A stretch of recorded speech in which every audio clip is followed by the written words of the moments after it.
Hello, everybody. Am I coming in clear? Everybody, hear me, see me, where we at?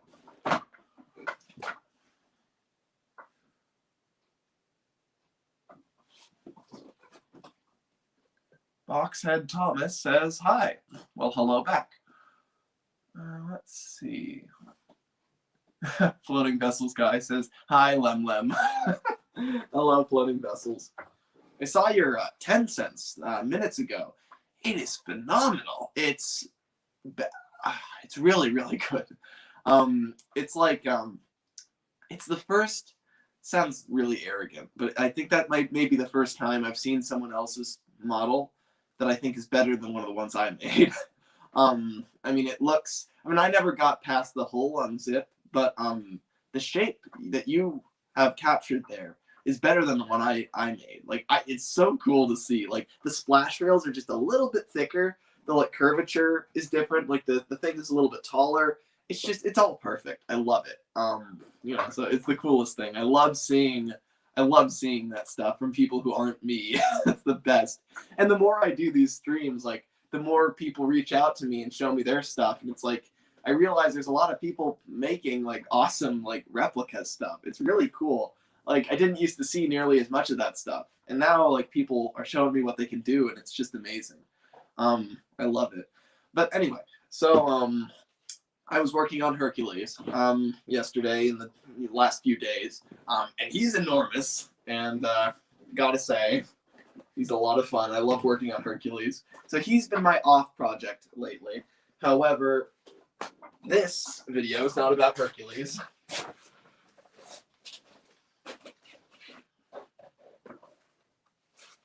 This video is about whoever this is. And I've been waiting a week to sand this thing. A whole week. It's cruel to make me wait this long, but I mean, I had to kind of wait because this is a tutorial. But this is just, here, let me take out the deck.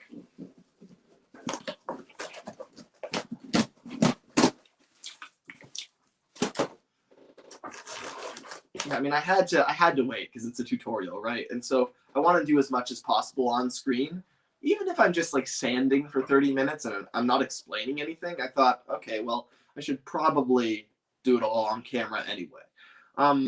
So that's what I've been doing. However, today it's going to be a little bit different. So we're going to do one last sand over all of this to make it look, nice and smooth.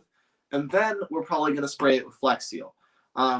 I don't know how I'll do that part. I guess I'll turn off the camera and then set it up outside and then turn it on again and then spend the last 10 minutes of the video spraying the first coat.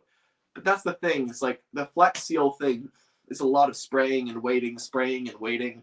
Essentially, I'm going to have to spray the model and then wait like a day and then spray it again and then wait a day and spray it again. And I like to alternate. So like I'll spray it black first, and then I'll spray it white so I can really clearly see the gaps where I missed, and then spray black over that, and then spray white over that again. So probably like 4 coats, I'm guessing. And the thing is, it's just so, it takes forever, right? And I'm not going to wait, okay, coat number 1 this week, coat number 2 next week, coat number 3 the week after that. Like, I'm not doing that, right? That unnecessarily lengthen the entire tutorial. And all those parts would be like 10 minutes long. So instead, I'm just going to do all those coats in the week in between this video and the next video. So I'm going to show you how to spray the first coat and generally how I go about it. But after that point, I think you're on your own. But it's pretty much just repeating the same steps. So I wouldn't worry too much about that.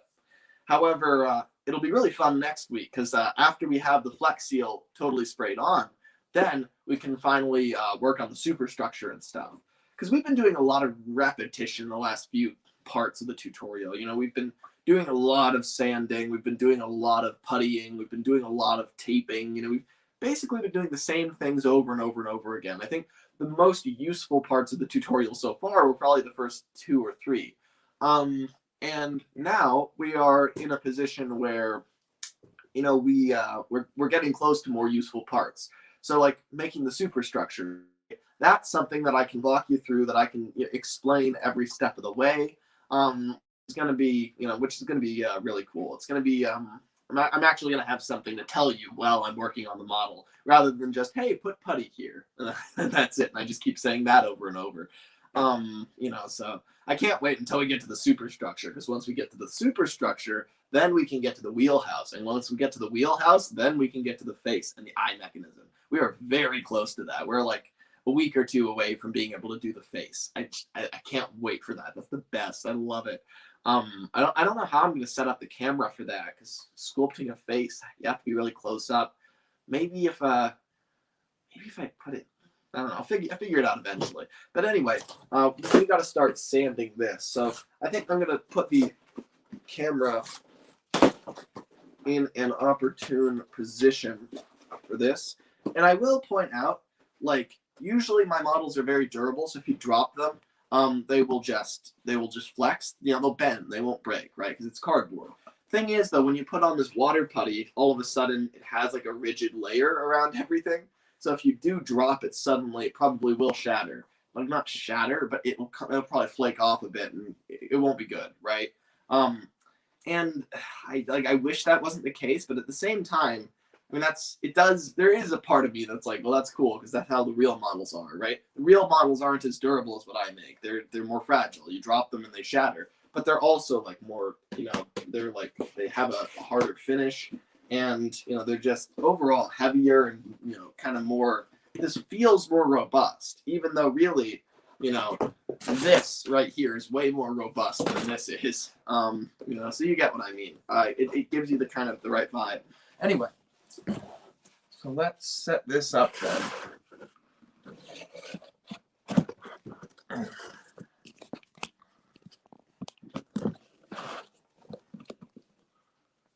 As per usual.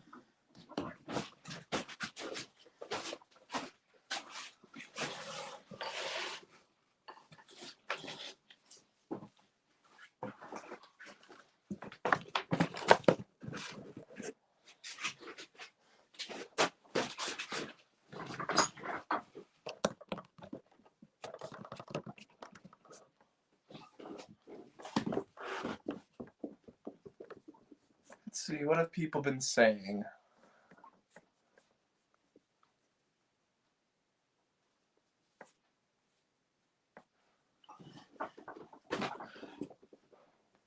Floating Vessel says, I can't wait to see Lemmy spraying Flex Seal. Yeah, that is going to be an exciting part. I have to say, though, I'm a little nervous about the Flex Seal, just because the stuff is so expensive. It's like, I hate to like use something so expensive. It's like, what is it, $12 a can, something like that? And you go through a few cans. So this is like, waterproofing the model is a lot more expensive than just making it for display purposes. Let's see. Turtle says, hello, Mr. Melon Man. Hello, Mr. Turtle Man.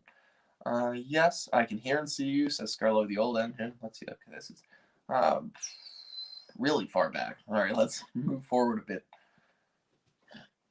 Hey, Lemmy, I'm making a TUGS series with the Tomy scale stuff, like with the top hat that I made, says Scarlo the Old Engine. That's really cool. I really hope you proceed with that. A Tomy series. I honestly think deep down I like Tomy better than I like Wooden Railway. In terms of just the proportions of the models and stuff. I'm mostly with Wooden Railway just for the community.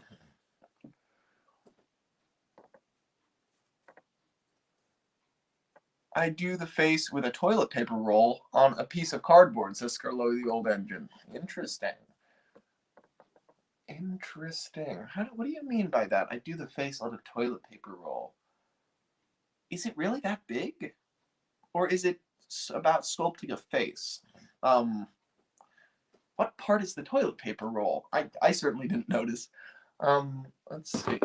Lemmy, you should do a video of you reading people history and railways, and Sodor reading between the lines. That'd be interesting, because that would probably actually be shorter than these streams.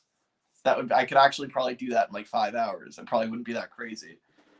If I did a video like that, I'd have to have Ted there for it, though. It'd be wrong not to have him there. That would be fun, though. Maybe one day. Okay, so let's see. Take some more sandpaper. So let's assess the situation. So this side is sanded quite nicely for the most part already. But I think what I did last week is I was about to be done with all the sanding, and then I realized that if I just go over everything with another coat, it gets way smoother. That's what happened. So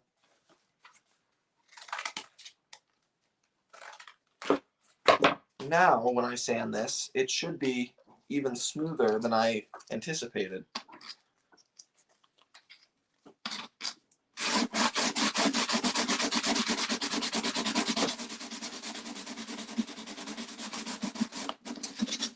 And now prepare for 3 hours of sanding, and then the flex seal will happen.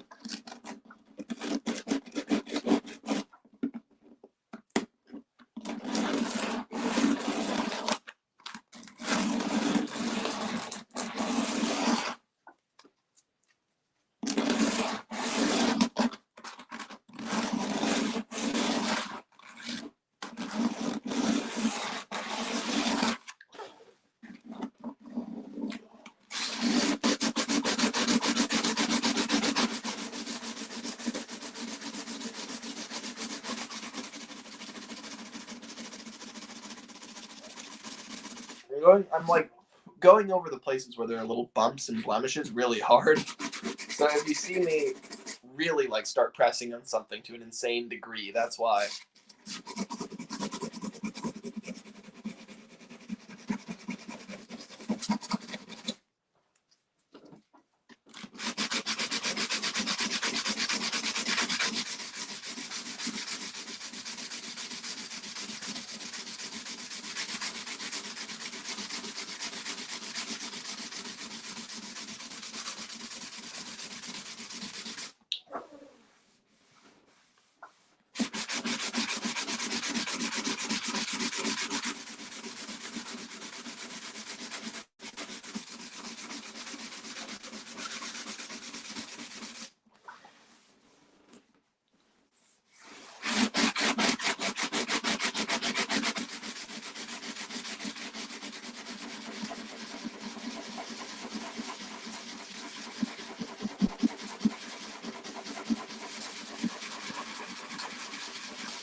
You could probably use these as steam engine sound effects.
Scarlo with the old engine says, Lemmy, you know how the faces in tugs are curved? That's what I used the toilet paper roll for.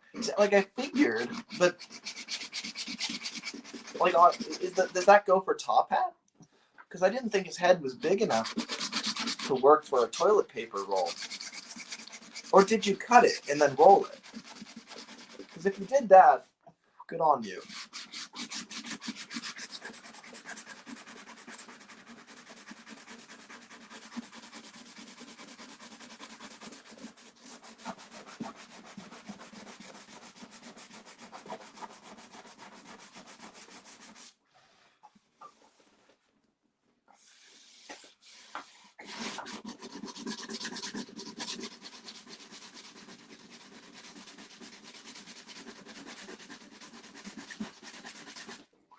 I have to say, it would be really cool to cast this in something waterproof.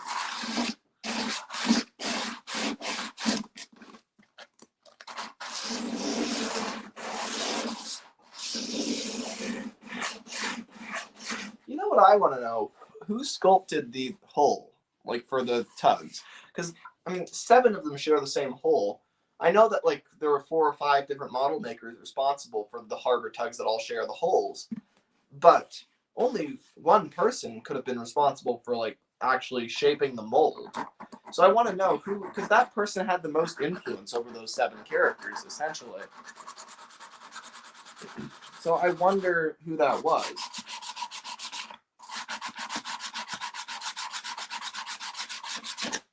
Because it's weird, you know, we think of, like, Jeremy King making Zoran, for instance, and we think of it like he made the whole thing from scratch, but he couldn't have made the hull. I mean, maybe he cast the hull, but it's interesting that unless he was the one who designed the hull shape, then he wasn't entirely responsible for Zoran.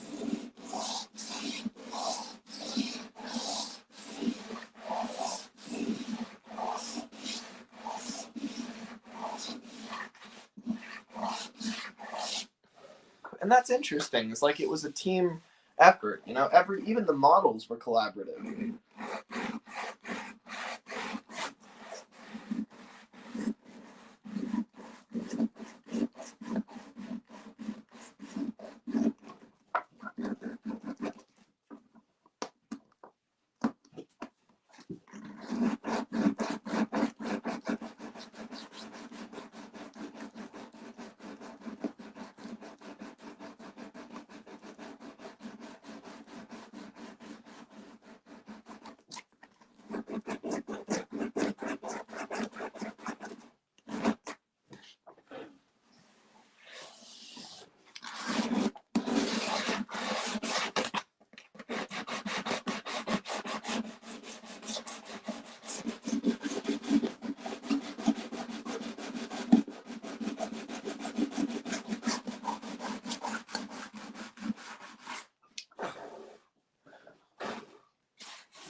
The Kool-Aid train says, Lemmy, I miss your short haircut.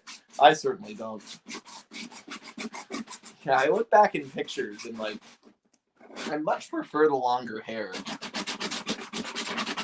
seems incomplete when I look at 2019 pictures.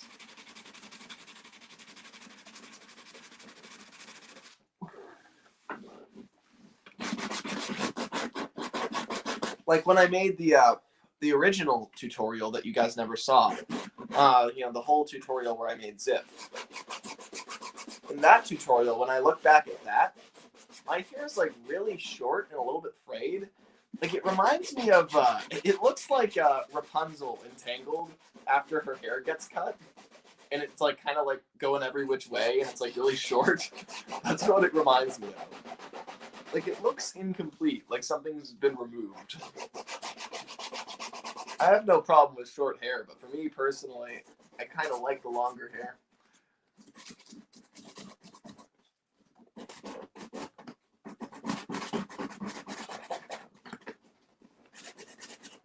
Long Gone Driver says, Lemmy, that's an awfully thick hole right there. Me like a lot. Yeah, me too. I like the thick boats.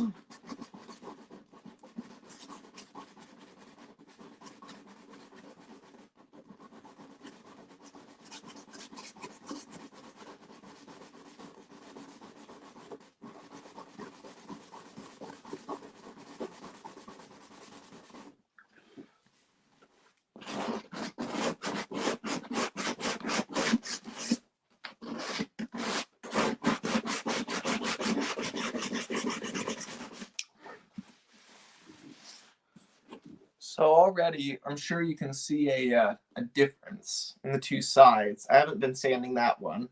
And then this one, I've been sanding a lot. And it's getting very smooth.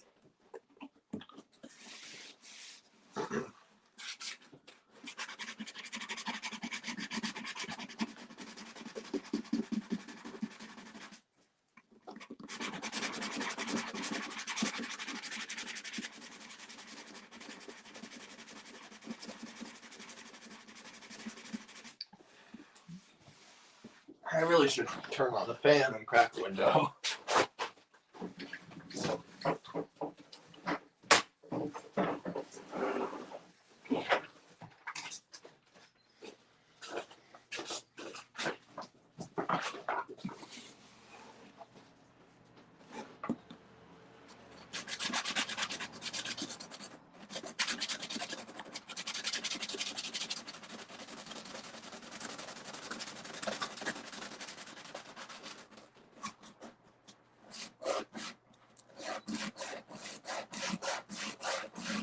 Scottish Twin Productions says, Lemmy, you have single-handedly inspired me to start getting some auto coach customs going. Well, that's really cool. Yeah, more people need to do auto coaches. Like, they're such an important part of the railway. Like, so many people like Duck and Oliver, yet you don't see the auto coaches that often.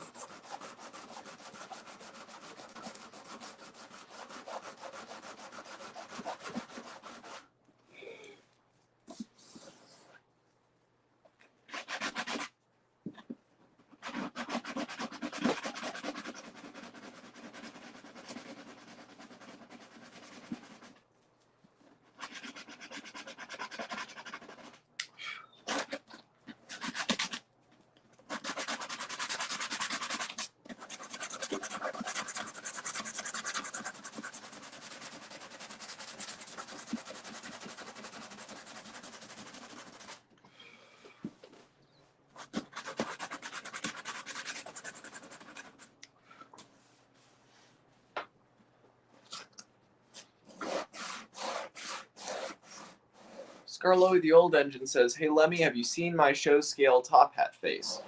I think so. I've seen a top hat face from somebody recently that looked really good. I can't remember if that was you, though. Probably.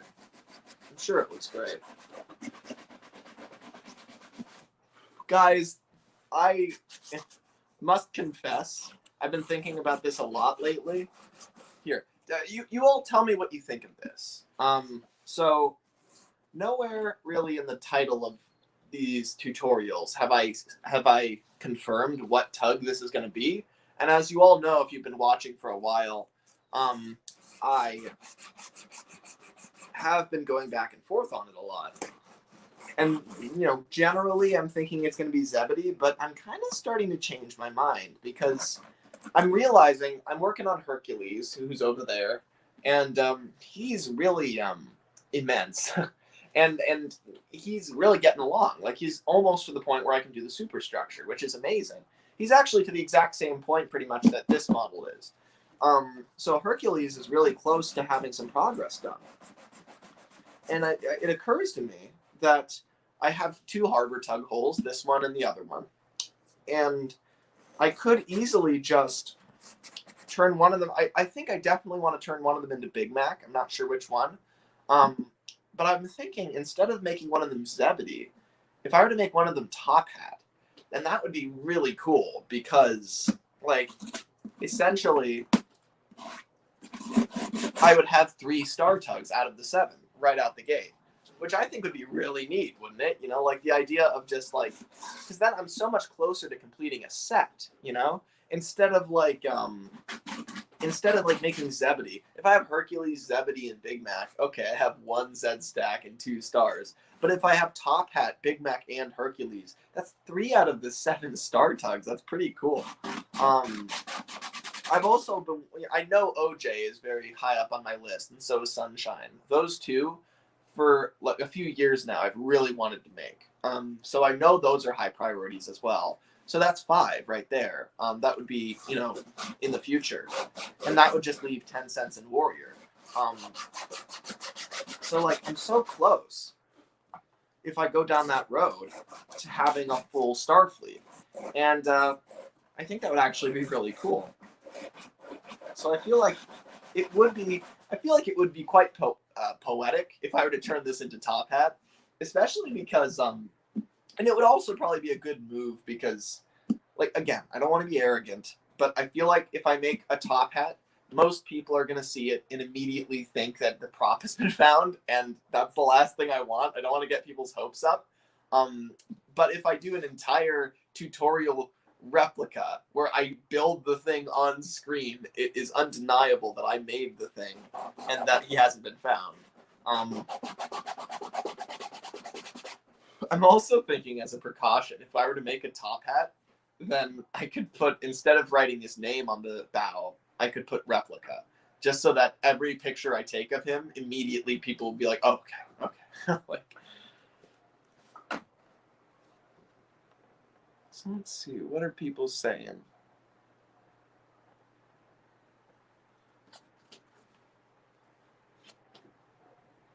Yes, you are. I really want to.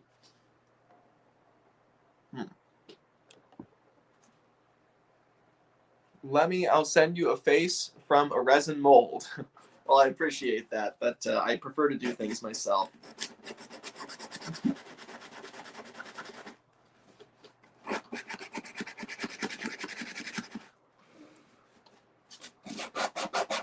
I did come across measurements of Top Hat's face at some point, though. I can't remember. My thinking was always, this is kind of abstract thinking, but for years I always thought if I made a Top Hat, I would make sure to get the exact dimensions for the wheelhouse, just so that the faces the Trust has could be put onto my model, if that were ever a thing that I was in a position to do. Like, I think everybody's thought about that idea of donating a Top Hat to the Star TUGS Trust, right? Of building one and then completing the set. Now it's all dubious because the Trust is in hot water for so many different things, but you know, I think it still would be nice to make it compatible with the existing face masks.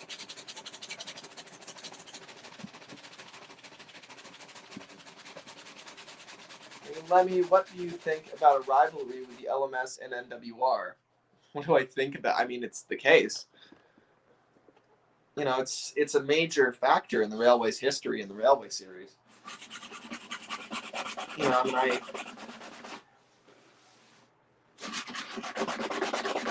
you know, you've got the Northwestern in the after World War II, right, or after World War I, when the government withdraws all the engines that it sent over to help build the railway, and basically you've just got Thomas and Edward alone. Like, well, shit, what do we do now? Once you're in that position, they're pretty much screwed, right? So Thomas and Edward are trying to run the railway alone, and 1918 or so to 1925, hardest years the railway ever went through. It's like they almost closed so many times. It was really, really a struggle, and that's largely because, you know, the LMS wouldn't work with them, right? And I think partly the LMS wanted the Northwestern to fail so they could then absorb them. Is really what they wanted to do, and so for that reason they wouldn't make a deal. But finally, in 1925, the Fat Controller decided, you know, he finally figured out how to negotiate something with them, which is when the LMS agreement happens, and that's when the railway stabilizes in 1925. So making a deal with the LMS changes everything for the railway. That really was the cornerstone of why things got better. And that does very heavily imply that the LMS was not playing ball for a long time. Now, it was the Furness Railway for a while, up until 1923, but that's still 2 solid years that they were in existence. Could have helped the Northwestern and didn't. So I definitely think they're rivals. Also, just the fact that, think about who the poster child for the Northwestern is. It's Gordon. You know, it's the literal embodiment of the LNER, despite the fact that he's never been to the LNER. It's, you know, he is anti. Gordon talks about the LMS the same way a Christian conservative in America talks about communists. Gordon's like the 50s guy who's like, oh, those damn communists with their red and their disrespect for American freedoms. That's kind of how Gordon thinks about the LMS. He just sees them as this kind of big, monotonous, force that doesn't have an ounce of the class or efficiency or grace that his grand, Northeastern Empire has, right?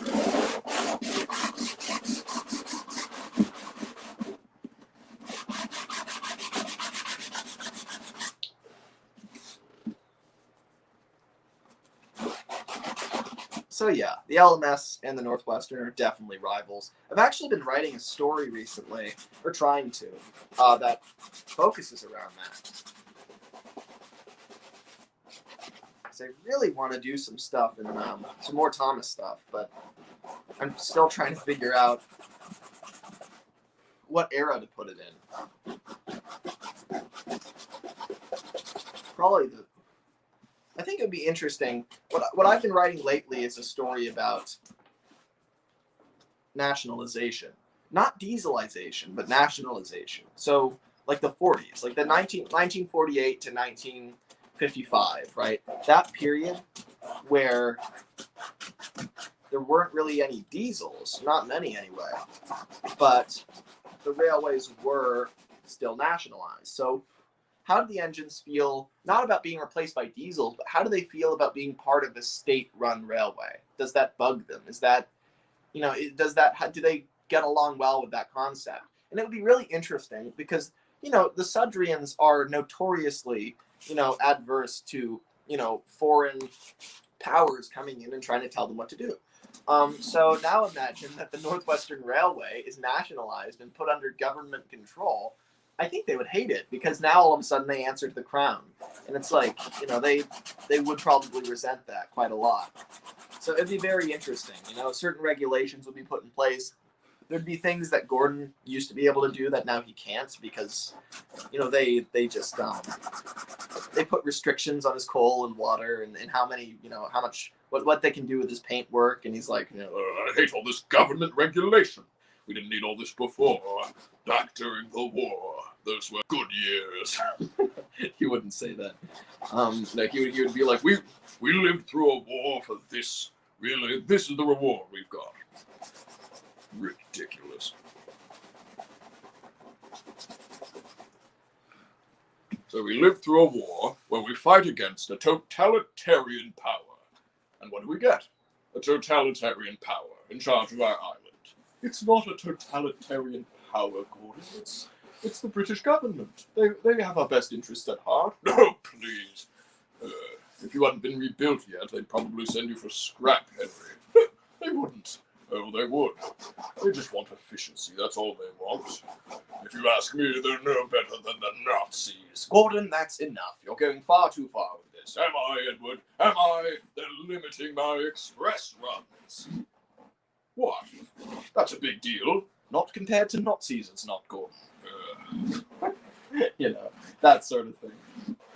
And the thing is, a lot of that hostility towards BR comes from the LMS. The LMS used to be their other railway, right? It wasn't, BR didn't exist for a long time.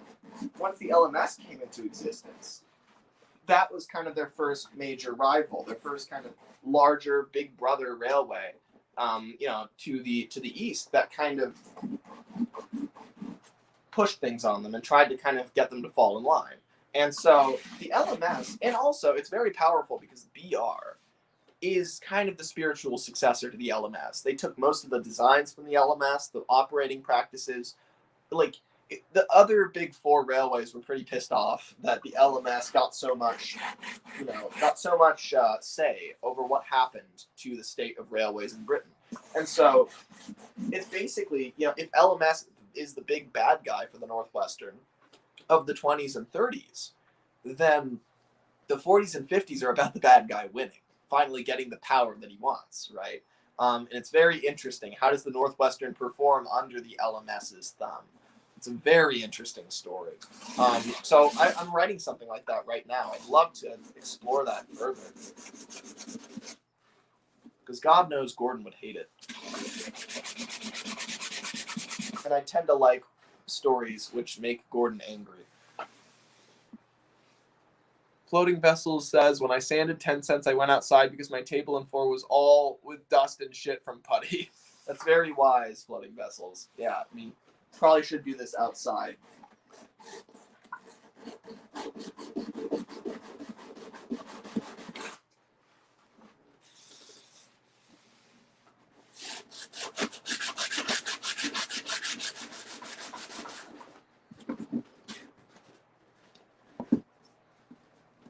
Oh, we've only been going for 36 minutes. Feels like an hour and a half.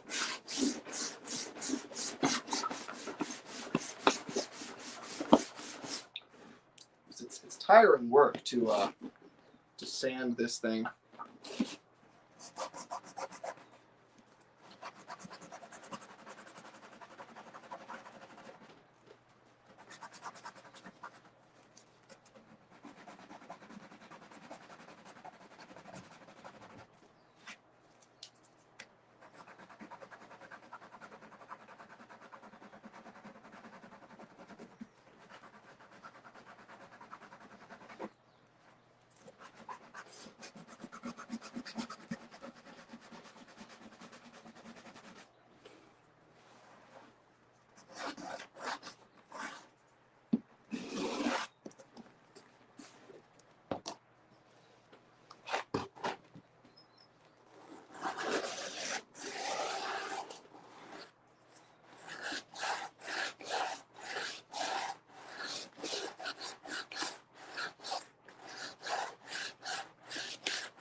I wonder, I didn't tell anyone about this material, but at this point I'm becoming incredibly cavalier.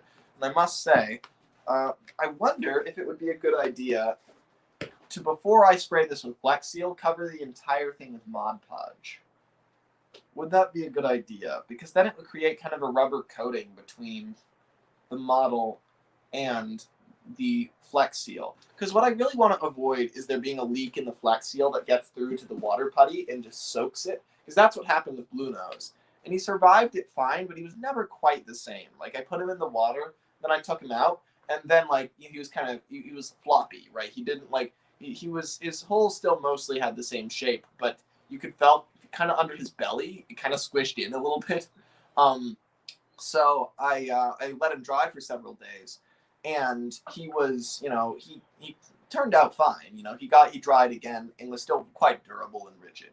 However, he is a little bit flexible in the belly, and that's something that I, wish I could have avoided, because he used to be really rock solid, and now I think, like, when the putty got wet and saturated and then dried again, well, it dried not solid, right? So, like, there were cracks now in the putty. So now it was like kind of like a series of panels rather than a solid kind of piece. And so now he's a little bit squishy, not because he's wet, but because the putty is not one solid rigid piece anymore.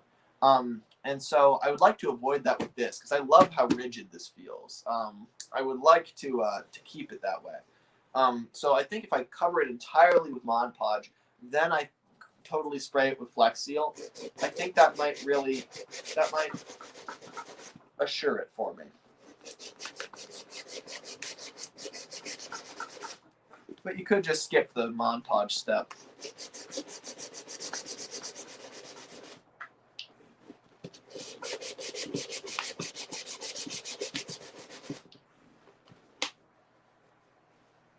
Yeah, Mod Podge is a good idea, I think, says Will Thomas. Yeah, I think so too. The Gillen group says, yeah, probably a good idea. Yeah, I think so. I think that's a good idea. Just for an extra bit of defense, says Malenbeek. If I wrote on the Tugs show, I'd give Hercules a way bigger role, says Scarlo, the old engine. Yeah, I think we all would. So I think part of his mystique is the fact that he's always away. Like, I think that's cool. He's kind of supposed to be distant and aloof.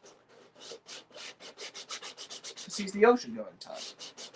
I think, really, what Hercules needs isn't more episodes in Tugs. What Hercules needs is his own spin-off show at sea. That's really what he needs.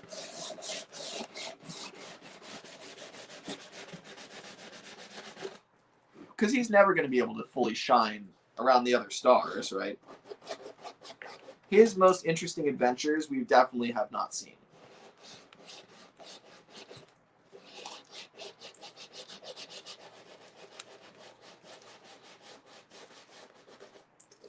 Ugh. It's like flaking right off at the corners. It's really hard to avoid that.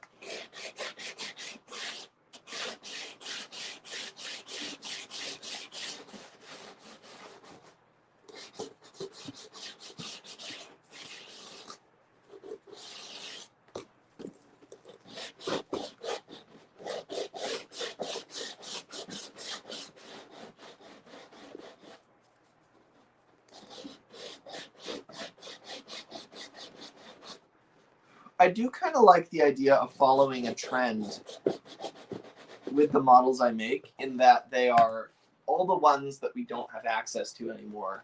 Like, I've thought about this, like Blue Nose, we don't have anymore because of Sea Road.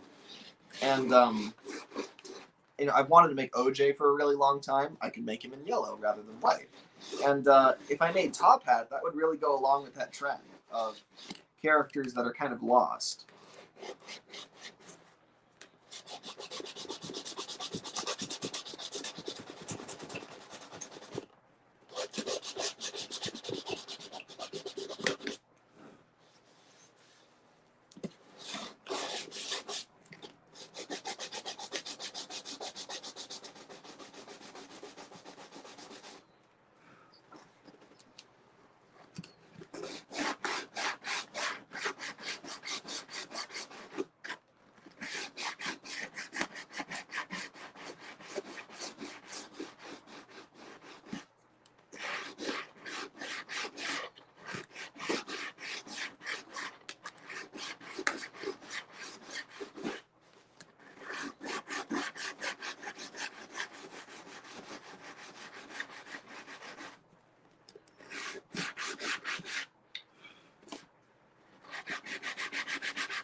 Oh, that's so cool.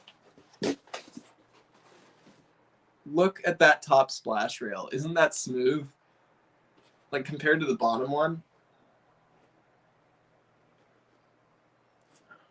That's so awesome. I love that. That's really good.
Really slick.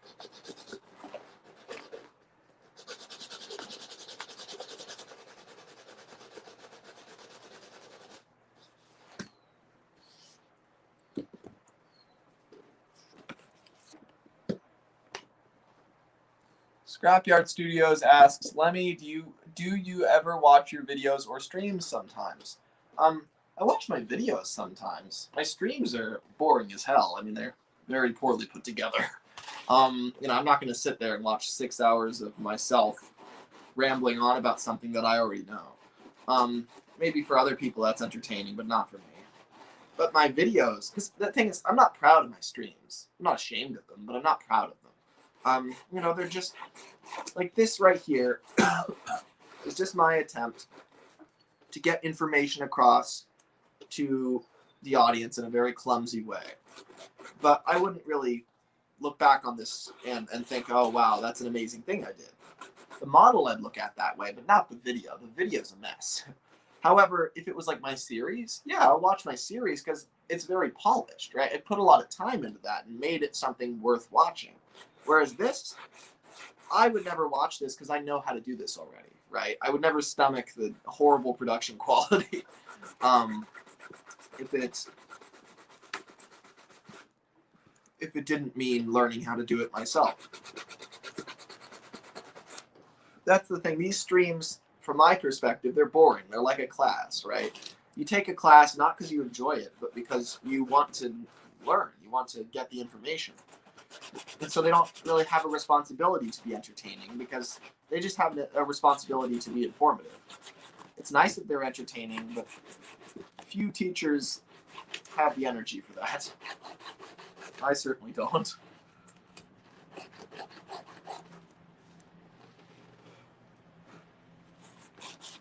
But some people seem entertained, so I guess that's a good thing.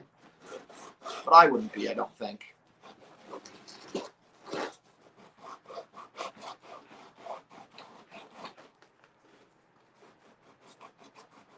Are you able to reveal some canceled Fat Controller's engines, script, or story ideas? Well, firstly, it's the Fat Controller's Railway, not the Fat Controller's engines. Half of the people don't even know the name of my series. It's incredible. So that's Train Freak Productions. And am I able to? No, I'm afraid I'm under contract. I'm not allowed to share the details. Like, of course I'm able to. I don't want to. Here's the thing. A script is a blueprint in my mind, right? That's what a script is. It's a blueprint. A blueprint for something amazing you intend to build. And I never made those scripts. So if I release the blueprint, that's like just releasing the plans for a locomotive. That's like Gresley kept the plans for the A1s top secret until they were out, right? Because otherwise someone else would come in and build his A1s for him. And somebody tried, in the Railway Series canon. And I'm not afraid of somebody else adapting my scripts, I don't think. It's more the fact that that's not what I wrote them for. I wrote them so I could make them. And I know exactly what they're supposed to look like. And then the idea of releasing the script, and then when people read them, they'll think, oh, wow, this is amazing. For this reason and this reason and this reason. And I'll just be sitting here like, no, that's not how that scene was supposed to look. That's not the intention. This all would have made sense if I just made the script myself, but I didn't. And instead, that's the thing. It's unfinished, right? A script is, in and of itself, to me, not an art form. It is an art form, right? Generally speaking, script writing is an art form in and of itself. You don't have to produce a script for it to be valuable. But to me personally, I don't really value a script until I produce it. And so releasing it is kind of like releasing half a TUGS model to me. It's just kind of feels wrong. I don't release things until they're finished, really. And so a script is a blueprint for something that never got made. And I'd rather not release the blueprint if the thing doesn't exist. You know what I mean? So that's why I don't care to really release those. And also it would be an admission of failure too. It would be basically saying, yeah, I officially declare that I will never produce this, right? There's no point in keeping it secret now. It's not happening. And I don't really want to say that, because maybe those scripts will be produced one day.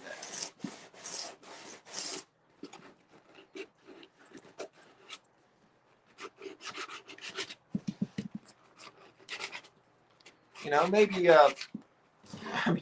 if in theory, if I was 80 years old and then I croaked, I would then give the scripts out, of course. But by then, there may not even be a Thomas community. And I certainly would not be relevant anymore.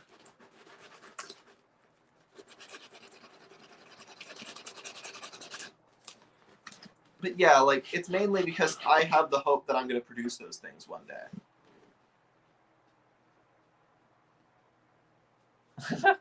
Sam says, Lemmy, you're under contract. We talked about this. The lawyers told us. I know.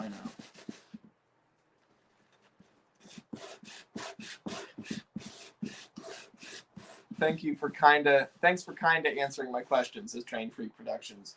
What do you mean kinda? Hold on, what part of your question did I not answer?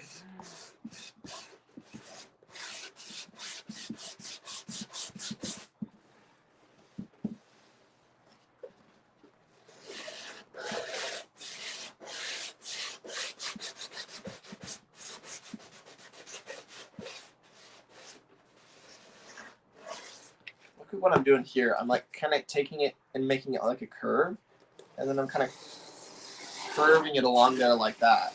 That produces a really neat effect.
Alright, I think this thing is officially used up.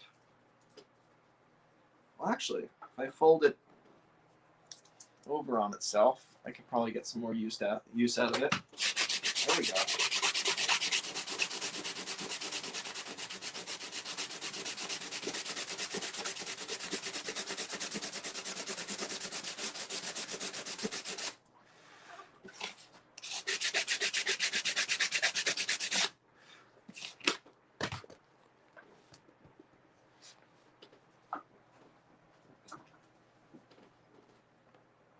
Scarlo the Old Legend says, oh, you watch Master of the Lemons? Name every episode from the Fat Controllers Railway, then.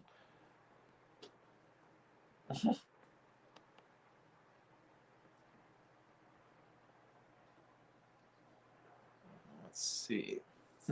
Floating Vessels guy says, Lemmy, I'm talking with someone in the chat. This is different. That's very good. That's awesome. Let's see. Sam says, hey, Lemmy, which model should I make next for my series? Bill, Ben, St. Simon, Henry, Mark I, or Gordon? I don't know. Those are all good options. Probably Gordon before St. Simon. Probably Gordon, because then you can, because you could probably use him as a good kind of basis to figure out what Henry and St. Simon are going to look like. Because they're both kind of similar. Especially St. Simon.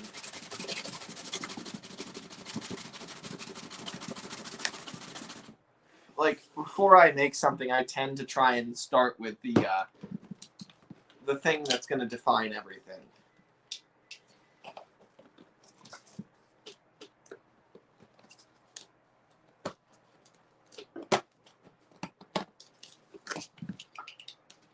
It's a blemish that I had to remove.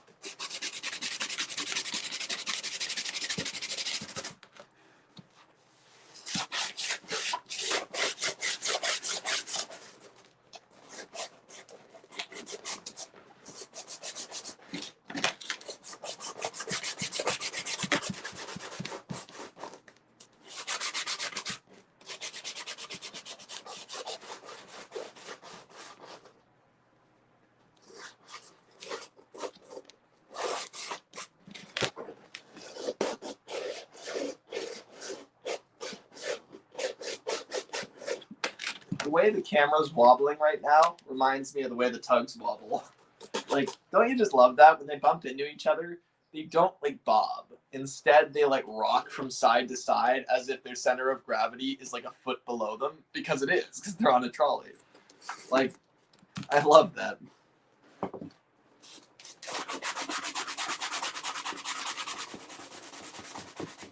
I wonder two things. One, how likely were the tugs to tip over? And two, did they ever? Like, they're on this really tall chassis, right? You could easily just bump them, and then they just fall over into the water and maybe totally submerge, and then you step on Zoran. It's like the worst mental picture to me. Like, the idea of a tug just slowly falling to the right and just sinking into the sea is awful. It's such a creepy image.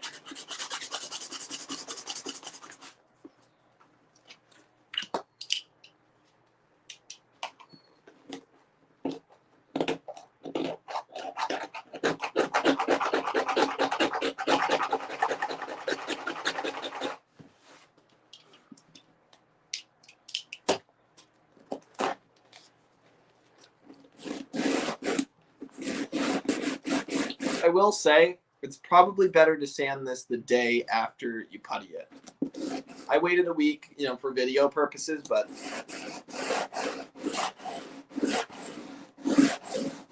with Hercules, I did it like the day after.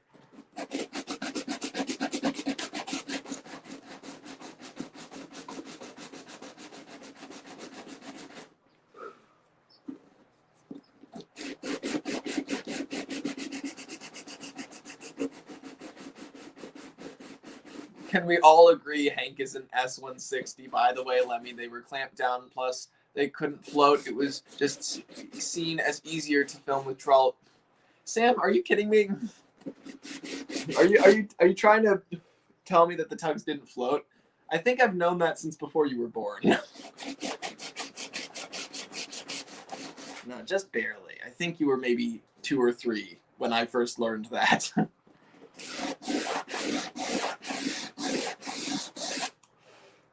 You think I got this far along without realizing that the tugs don't float. Also, you clearly missed what I said. Because the whole point of what I said involved the trolleys. Unless I'm misinterpreting what you say. What Tomy model should I use for Puffa and the goods engine? Asks Scarlo with the old engine. Floating vessels, what Tomy models? I mean, goods engine, a Rosie might work nicely. I would just say build them from scratch and just use the chassis off of Thomas or something. Because that's probably easier than modifying something existing. I usually find that scratch building is the easiest way to do most things. Because you get to totally decide everything. Floating Vessels asks, can we talk after the stream? I don't think so, just because I really have to get the wooden railway tutorial done. Actually, while we're speaking, the 13th part of that video, basically, the wooden railway tutorial is going to be like 5 hours long. It's going to be insane. And I had to break it while editing it into 14 parts. And I have to export each part. And right now, the 13th part is rendering. So I still have to do part 14, and I think part 3 again. Then I have to stitch them all together. And then I have to export all of them together. And then I have to upload it. So I should probably do that today.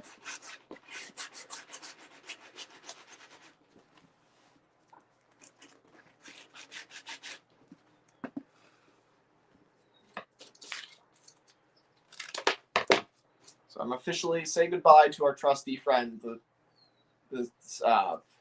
whatever it is, sandpaper. It's a really unceremonious send-off. I'm sorry.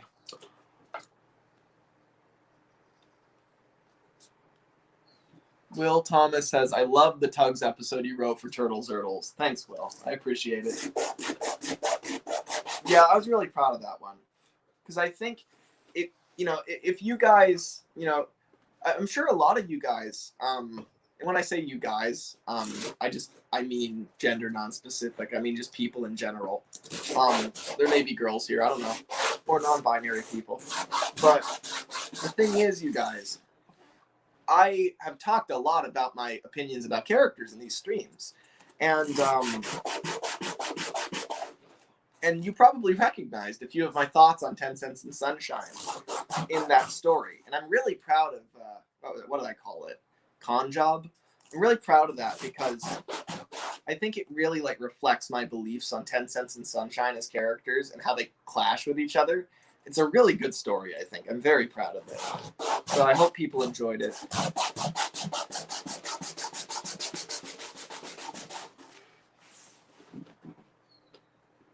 Turtles did a very good job of adapting it as well. I mean, he really obviously had to work with what he had. But I think he made really good choices as to what he used. And he told me that at the outset. He told me, hey, you gotta write a story with 10 Cents and Sunshine and the Coast Guard and maybe Grampus. And I was immediately like, hold up, what do you mean Grampus? He's like, well, I've got Grampus. You could maybe no. You have the eraser. That's what you have. I'm not writing that in. I do not want that sitting next to 10 Cents and Sunshine. They're not in scale. I won't let you do it. I did write in the Coast Guard, but I wrote in the Coast Guard from a distance so that he wouldn't put the Takara model right next to 10 Cents and Sunshine. Because I know that Turtles is very daring. He will just put stuff next to each other if he really needs to for the story. That's not the way I think. Stuff has to be in scale for me. He did a brilliant job, though. He did.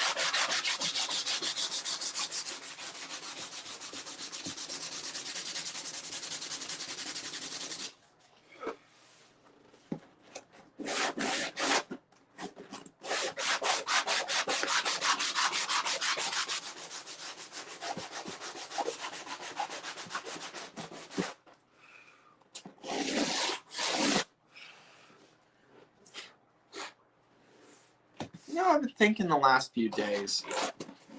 I should probably read the chat before I go off on a tangent. How did you start writing Pilgrimage to Doncaster, and what was the inspiration behind it? Asks Rolling Duck Studios. Well, that's a good question.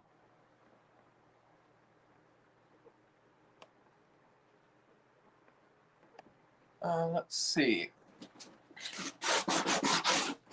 I was really proud of that story as well.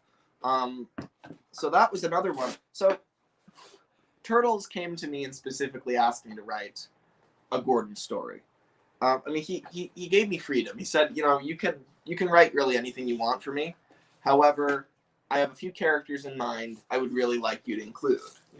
And he gave me a weird list of characters, but it was basically Gordon and then a few the three others, and Spencer was one of those. And I was like, okay, it'd be kind of cool if I did.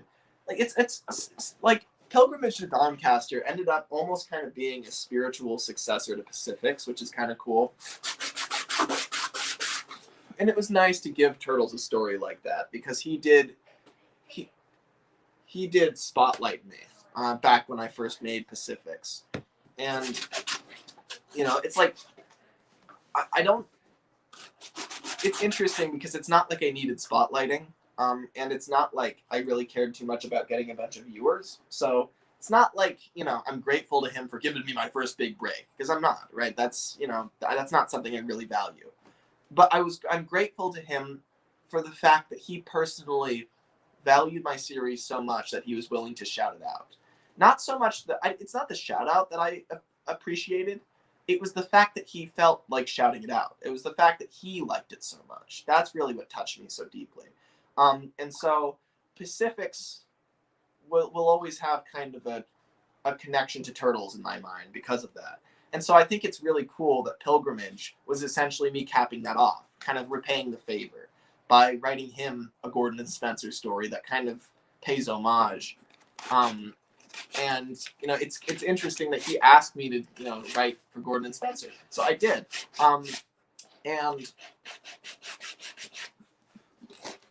And I basically thought, okay, a story, a Gordon story. So if I could only write one Gordon story in all of Turtles Turtles, what would I do? And immediately I was like, well, okay, I either have to kill all Gordon's brothers or I have to take them off the Express. It's either one. It's one of those two things, right? Because you know, those are Gordon's two biggest moments. And I thought, okay, take them off the Express. How do I do that? And you know, so I wrote that story. And I thought it'd be really powerful to do one of those kind of, you know those stories you see in a lot of shows where it's kind of like the, you know, it kind of reminds me of an episode of Futurama where Bender has a critical defect and he travels across like the world with Hermes in order to go find, people probably don't even know what I'm talking about, but to go find Inspector 5, the guy who allowed this defect to happen. That's kind of where I probably subconsciously drew the idea from. And I really liked the idea of Gordon and Spencer going a long distance, taking a pilgrimage back to a place that they both have in common and relate to, despite the fact that they hate each other, and in the process gaining something more important. Gordon may be losing the Express. Spencer may be losing his tenure with the Duke and Duchess. However, they're both gaining a real, true familial bond that really Gresley kind of took away from them by pitting them against each other. And the fact that the two of them after that kind of repair their relationship, I think is really beautiful. And I think is more valuable than the Express. Also, Gordon doesn't die. He's a steam engine. Like he became a little bit too weak and now he can't pull the Express anymore. He will continue to work on the railway for 50 more years after that story is over. It's just that now he's not the Express engine anymore. You know, so that was the intention, and that's really what I wanted to do. And I was really proud of how that story came out. And I'm also really proud of the fact that Turtles didn't cut it down. Like I really tried to make that thing short. I tried to make it like 7 minutes. I timed it really fast and made it 11 minutes.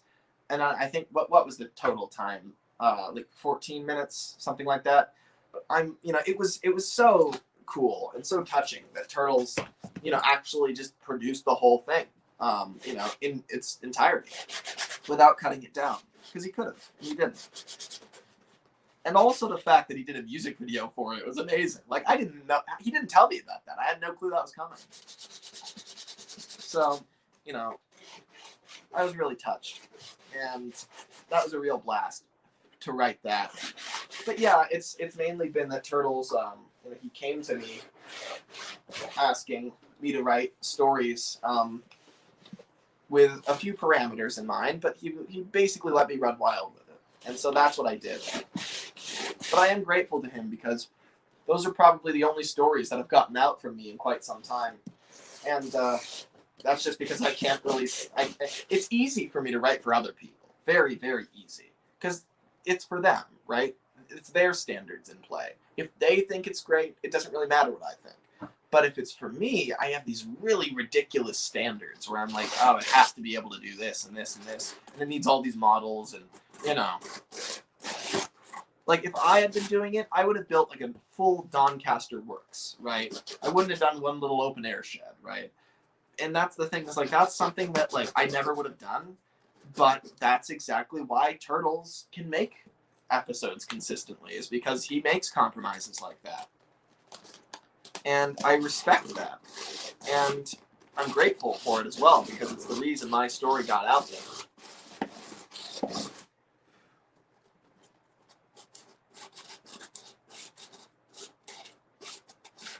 Turtles with Ertles, Gordon, and Spencer episode is one of my favorite ones, says Trainmaster.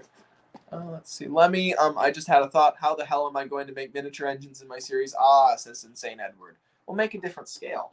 Yeah, I mean, that's what I always plan to do, is, you know, you just make bigger standard gauge engines, just a few of them. Like, miniature engines. If you're talking about the 15-inch ones, then, like, probably make Rex, Mike, and Bert, but then make Duck and Oliver, or Duck and Douglas or something. Just key characters, right, that you need. And make them look a lot like your normal scale. That's how I'd approach it.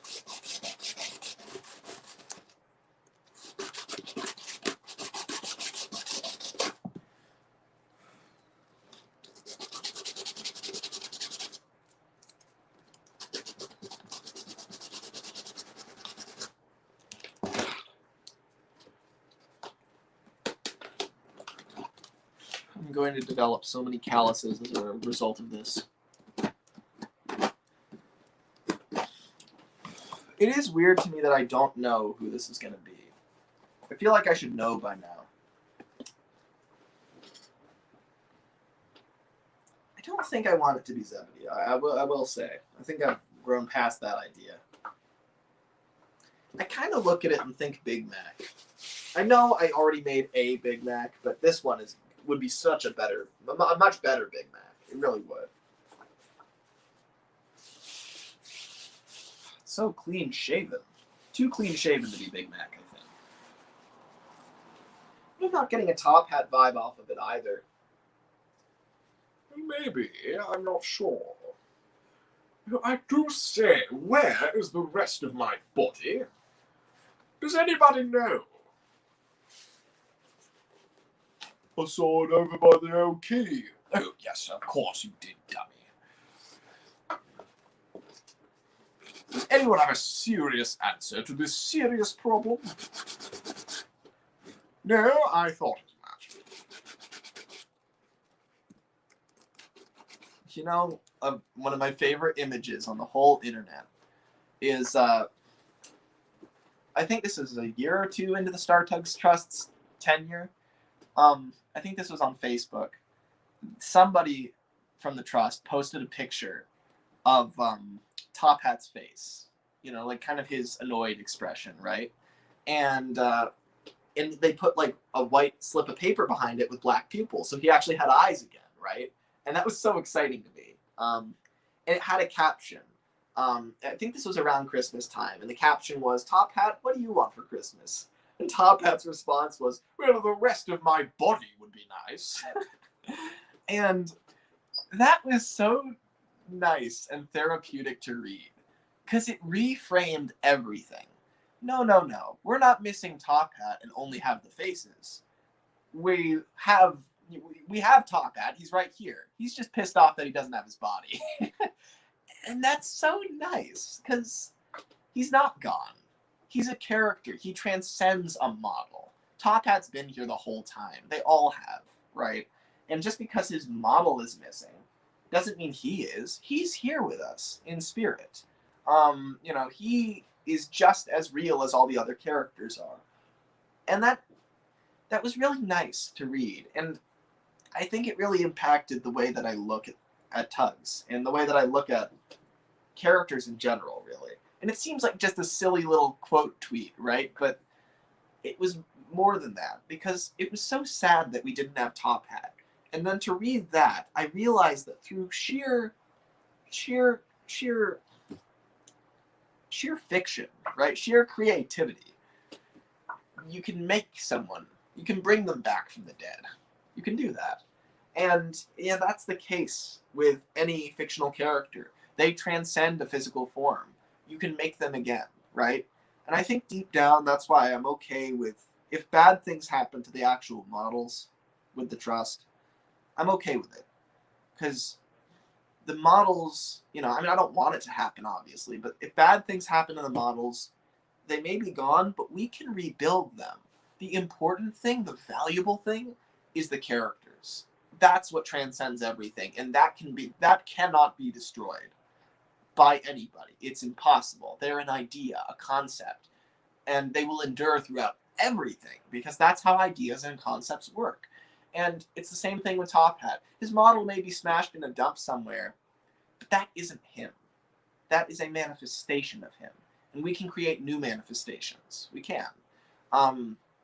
In the same way that, like, and I think that's why it speaks to people when I, do little skits where characters talk, like with Blue Nose or, with, with who else? With, like Top Hat, a few tweets recently, that sort of thing. Like, I think that's why it speaks to people, is because I'm kind of bringing the character back to life, and everyone remembers, oh yeah, we can just do that. And I love that. I love the fact that that's the case. Like, that you can just make a character alive. You can just make them real. You can just bring them back into existence through sheer creativity. That's the power of a fictional character. That's what really makes them amazing.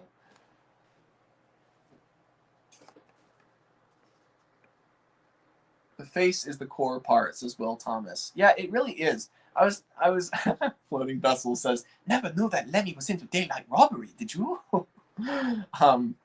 Yeah, Will Thomas is correct. Will Thomas is correct. She is sinking.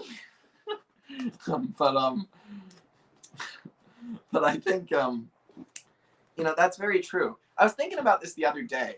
It's weird how if we just have the face, we can kind of imagine the rest of the character. But if the face is missing, it feels like we don't have them. Like, isn't it weird how it only feels like we partly have Sunshine? Doesn't feel like we fully have him. Because he's like shocked all the time. He's not really him. He's kind of frozen in a way. And it's the same thing with say with the Fire Tug, right? When we first rediscovered the models, he didn't have a face, and it didn't feel like we had the Fire Tug. We had 95% of the model, more than that even, but we didn't have the face, and that's the focal point. That's really the important part. So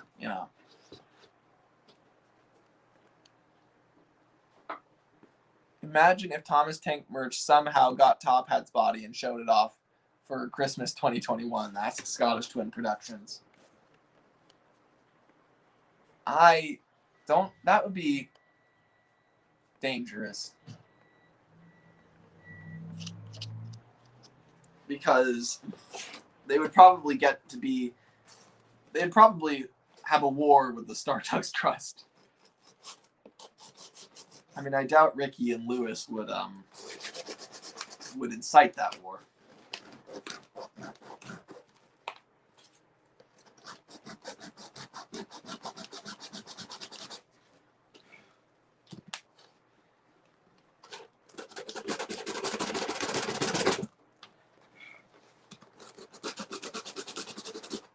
There's so much secret information in this fandom, about Tugs especially, and I have to wonder, does somebody here know where Top Hat is?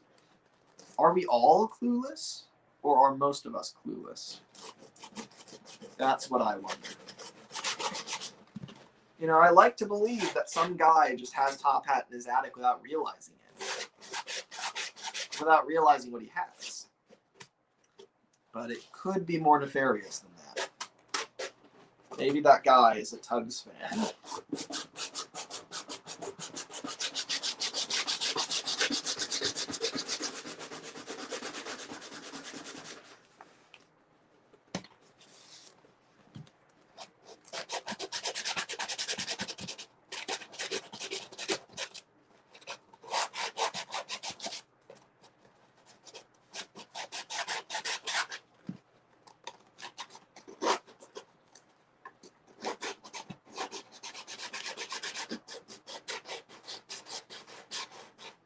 David the Blue Engine says, I think Top Yat is probably with the Mittens because David Mitten said that Top Hat was his favorite character.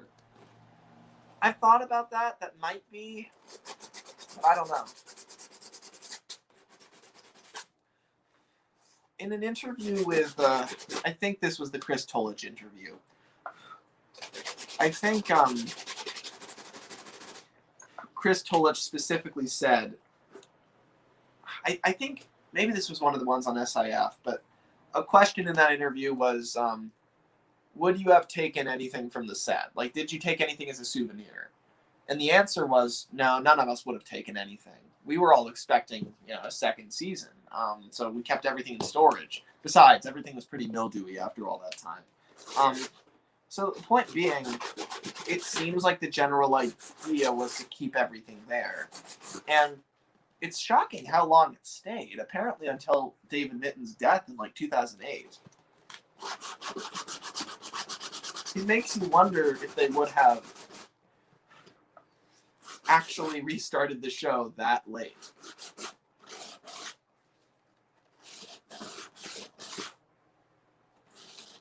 Because that was almost 20 years later.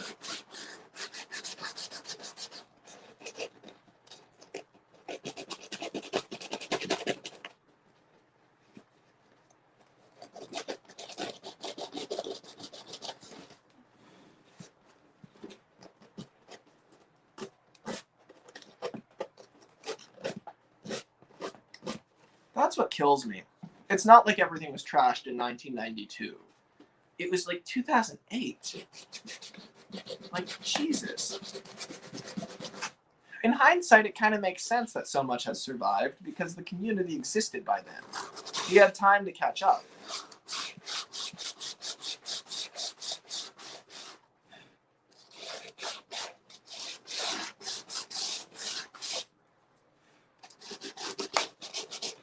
It's funny, though, because in 2008, everyone was theorizing about how everything had probably been thrown out.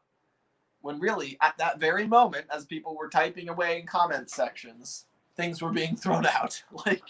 That moment. Not 20 years ago, but at that second. If only I'd known.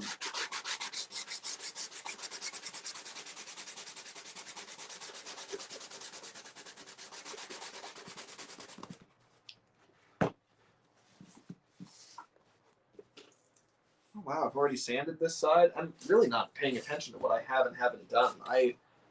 That's really good. I'm getting pretty close.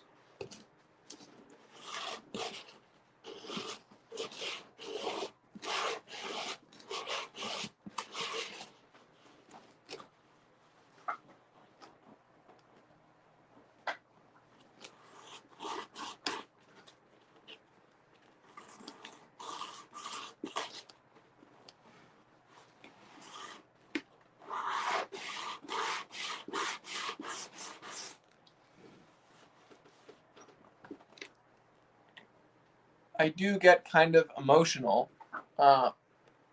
sometimes when I rewatch Tugs or Classic Thomas or interviews with David Mitten and then realize he's not there anymore. Says Will Thomas 199. Yeah, me too.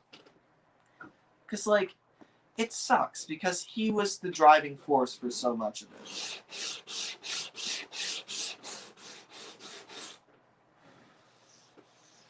And we barely know who the guy was.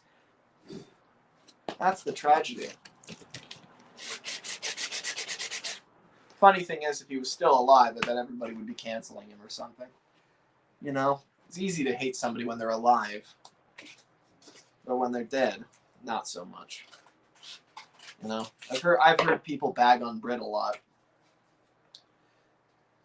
But I don't care what people say. I'm grateful to Brit. Maybe she made some mistakes. I don't know. She gave me my childhood, My mother, my father, and then Britt Allcroft.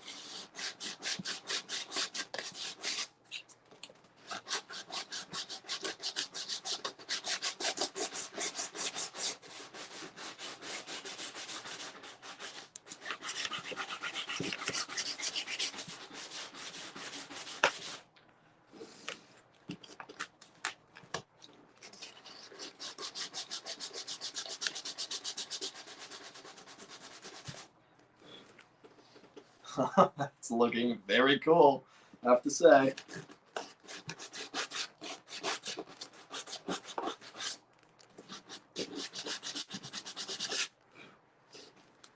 I was going to say something earlier. Oh, yeah. So, the way I build these models, I kind of build them with the intention of them just being this fun side project. I guess it's not really a side project. It's a major project, but like, my point is it's for its own sake, right? I'm not building them so I can make a series with them or anything. I'm just building them for fun as replicas. But honestly, and for a long time, you know, I thought, well, I would never use these for filming. If I was going to go and make a huge TUGS replica series, I would, you know, make the whole cast again. You know, I wouldn't use these. I would start fresh. But now that I think about it, it's like, well, it's very hard to make all these models, and I've got them.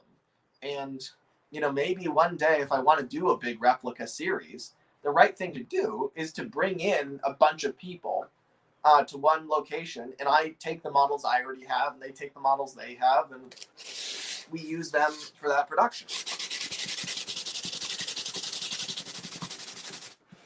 I tend to think that I'm just going to live forever, that I have like all the time in the world, but I don't.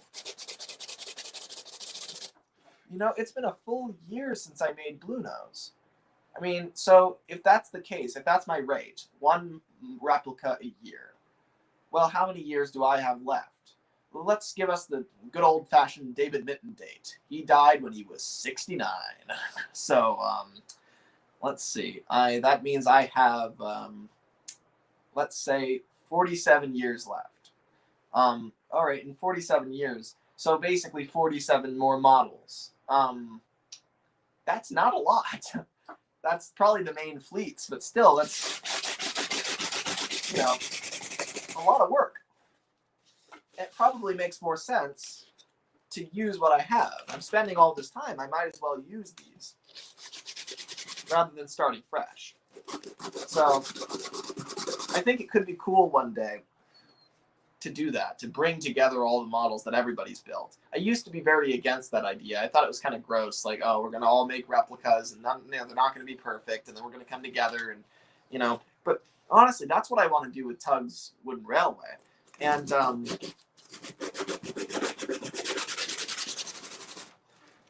it could be cool to do a grander scale version of that in the distant future.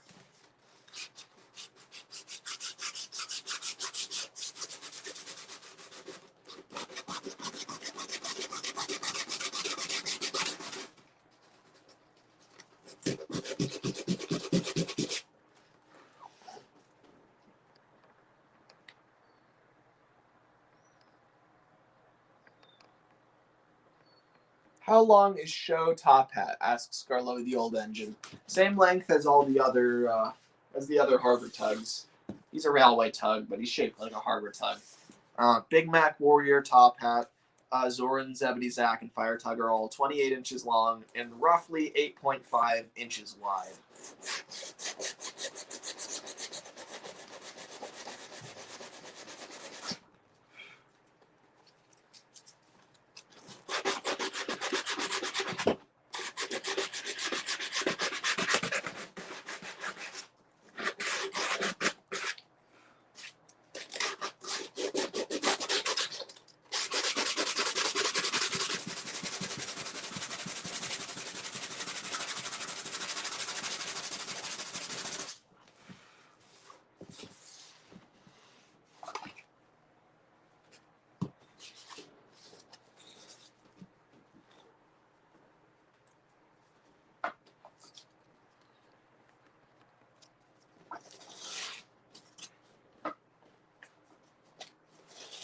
Scarlo the Old Engine says, I found out Lemmy's age by math. I've said it many times, I think.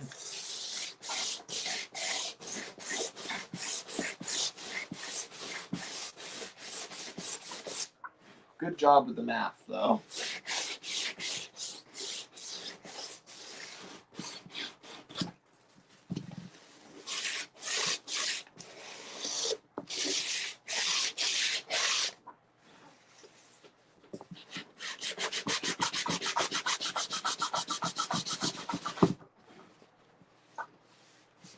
What episodes are you most proud of in the Fat Controllers Railway?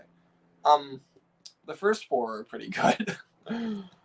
That's the thing. It's a funny question. What episodes are you most proud of? I've only got 4, right? If it was like a 26 episode series, okay, I could pick. But it's kind of silly, for me to answer that, like, as if I've actually have like a huge kind of portfolio of them.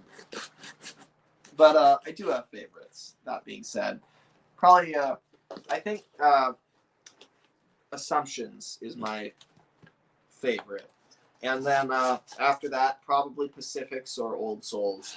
Metrobix is my least favorite. For one thing, it was quite painfully revealed to me by Ted. This was funny. My whole group of friends had to like sit me down and be like, Lemmy, there were no Metrobix in Japan. It's not the case. Like they discovered that. I think Ted did, and then they all had to sit me down, and I was like, oh god, the episode doesn't work. But also just the fact that it's about Boko and Hiro, right? Like, Boko is one of my favorite characters. I love Hiro, but like combined with Boko, I don't know. It's just naturally not gonna be one of my favorite stories, and it never was from the beginning. I still really like it, but it was always going to be a B-list episode for me. I knew that when I was making it.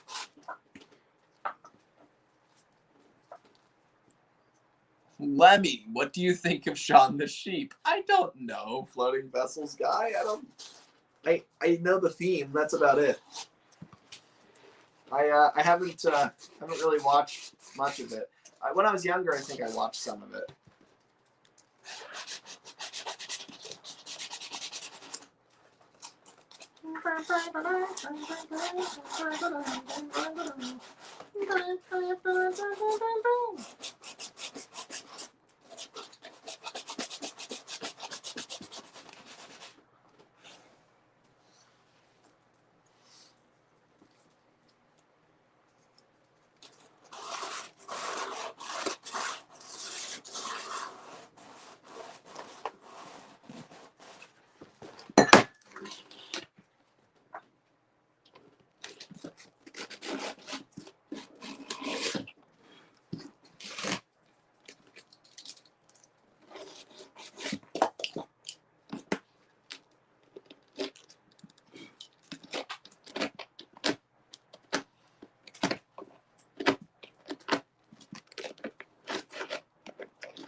Will Thomas 199 says the Metropolitan Vickers diesel electric Type 2 locomotives were really bad in real life. I imagine they were really bad in Thomas too. There's a reason that Boko ended up on Sodor so early.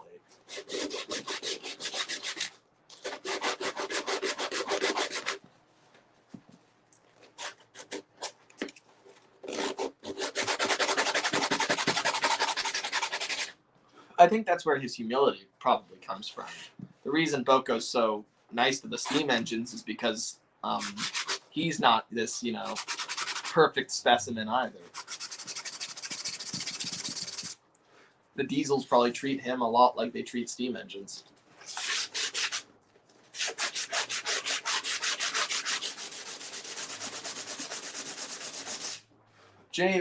James does a really good job of this in Sodor: A New Era, his series. He goes into Boko in a lot of depth.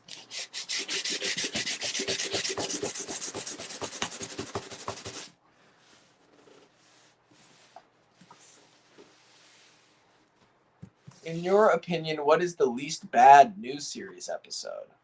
What do you mean least bad? Rolling Duck Studios said that, by the way. I think most of the new series episodes are good. I don't know. Look, I love the new series. It has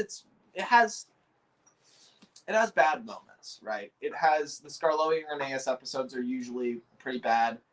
Edward Strikes Out is pretty bad. But the vast majority of episodes I enjoy, I like. Gordon's best episodes are in the new series. Some of James's best episodes are in the new series. Thomas has some really good episodes in the new series. So what is the least bad? I wouldn't phrase it that way. What's the best episode? In the same way that you would ask what's the best episode of the classic series. I would say, what's my favorite new series episode? Probably Squeak, Rattle, and Roll is a really powerful episode. It's literally Gordon deciding to go out with a bang and be loyal to his passengers. There's also there's a few James ones that are really good.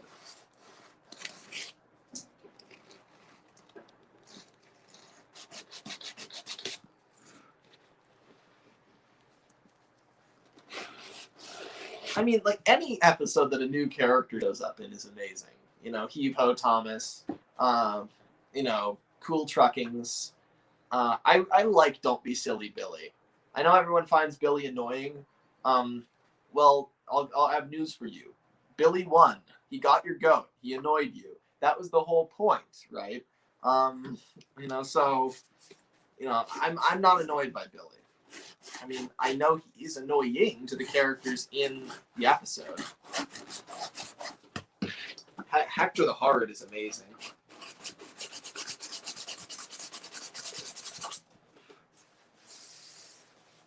I think Rosie's introduction as Thomas in the birthday mail, that's really good.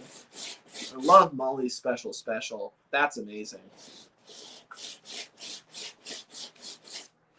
My favorite episode in the new series might be Emily Knows Best. That's a really great episode. That's Emily's best episode in the whole show, hands down. I really wish that she kind of had this more, you got to realize, she was the Gordon of her era. No, not just Gordon. The Flying Scotsman of her era, right? She was, before there was an LNER, there was a GNR. And who was the big express engine on the GNR? Sterling Singles, right? So it makes sense that Emily would have this kind of queenly nature about her, that, she would be, she would tell every engine around her what to do at any given moment, because she believes that she's the queen of the rails. Now, Percy, follow my instructions to the letter. Thomas doesn't know how to do that, but I'm sure you do. That makes perfect sense. And I love that. I love the way that she behaves in that. Because it's really interesting. She actually does genuinely, you can't really win with Gordon. Gordon just looks down on you because he's big and you're small. But with Emily, she doesn't necessarily look down on anyone in a negative light. If you listen to her, then, she'll make everything worth your while. She just wants to rule. Right? She wants to be in charge of the railway, essentially. However, once she is in charge, it's actually not going to be a bad time. She's actually going to be quite nice to you. However, if you're on her bad side, then she's vicious. That's like those are the two sides of Emily in my mind. Is that, you know, she is very controlling, but at the same time, once she's in control, she doesn't necessarily make terrible decisions. But that it gets to a point where, like, say in episodes like Thomas, Emily, and the Snowplow, is that what it's called? In that episode, Emily's advice is like really necessary, but no one listens to her because she's constantly nagging from every point of view, right? And that's the thing, is that, like, you know, she wants to control people's lives in totality, you know, and on the GNR she probably got to do that, right? Because she was the big shot, right? She was the Gordon. She does exactly what Gordon does on the Northwestern. She feels that she can call the shots. She's on all the posters. She's at platform 1, right? And then on Sodor, she has to adjust to that not being the case. It's interesting. I mean, you could really pit Gordon and Emily against each other really effectively in stories. But yeah, but I like Emily Knows Best because she's actually put in not an antagonistic role, but she does the wrong thing. And that's the first time that she's not just seen as this kind of, like, there's other episodes where she gives advice, but the problem isn't the advice. The problem isn't that she's being controlling. The problem is that she's being rude. Whereas in Emily Knows Best, the problem is that she's trying to be a queen on an island that really does not believe in queening, right? You know, you really should not, you know, I mean, Sodor has a long history of kind of rejecting the monarchy. So, you know, and I'm reading into that a lot, but that's how I enjoy Thomas. Let's see. Normal. Let's see. I don't like how Thomas is always starting off being mean to almost every new engine who comes to Sodor, says Lightning McQueen. I kind of like it because I think that's who Thomas is, right? The problem is Thomas should not be the main character. Like, here's the thing. I actually think that this show is surprisingly faithful to Thomas's Railway series character. The new series is very good at this. Thomas is kind of a dick, right? Thomas doesn't shine in his day-to-day interactions with people. In his day-to-day interactions, he's like bragging about his paintwork or his branch line, or he's saying that blue is the only color for an engine. He can't keep his mouth shut, and that's his problem. However, when shit hits the fan, that's when Thomas is really important. You know, when he needs to save an engine's life, right? Hero of the Rails is an example of Thomas, like, really leading the charge and, you know, really doing right by all the engines on Sodor. You know, another example is like Thomas and the breakdown train, right? Like, Thomas may be waking, you know, Gordon up all the time. He may be causing a fuss. He may be constantly complaining. He may be doing a lot of things the other engines don't like. But no one else races out and saves jams. That's Thomas who does that, right? So his impulsiveness and his inability to really hold back is also his greatest asset, is the thing.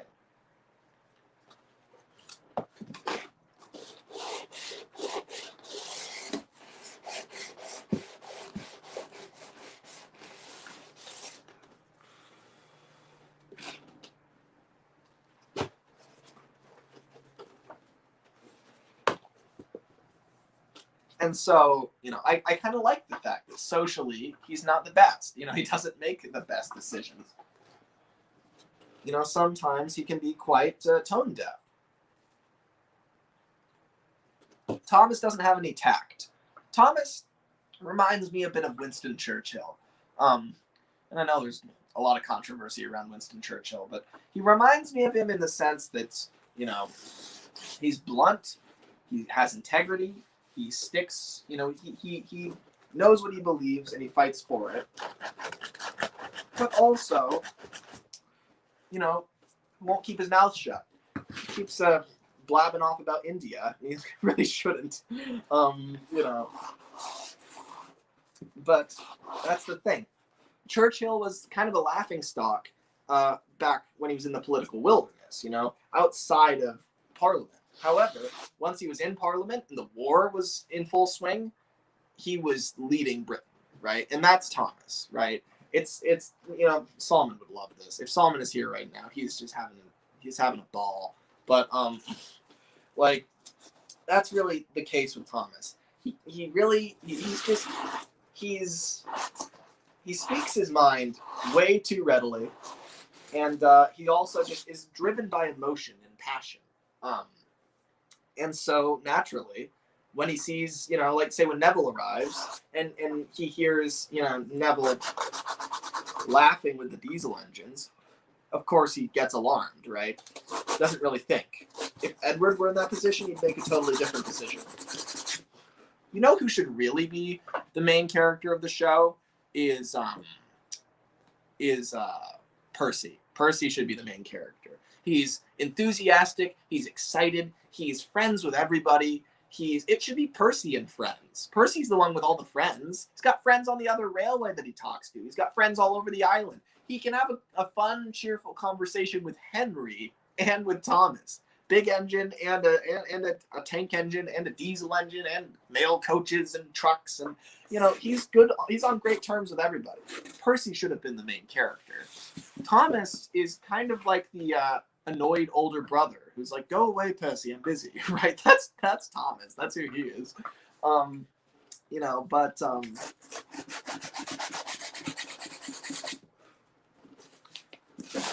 But they made it Thomas because he's number one and he's blue.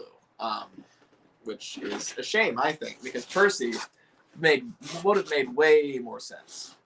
They basically want to turn Thomas into this SpongeBob-y type character that's really this cheerful little child. And the thing is, Thomas is not that.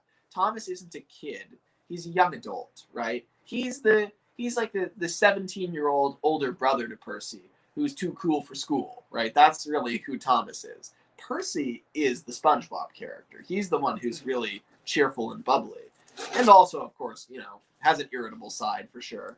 But he's irritable in the way that the youngest child feels stepped on, right? Not irritable in the sense that he's fighting against Gordon because he disagrees with him on politics, right? That's the difference.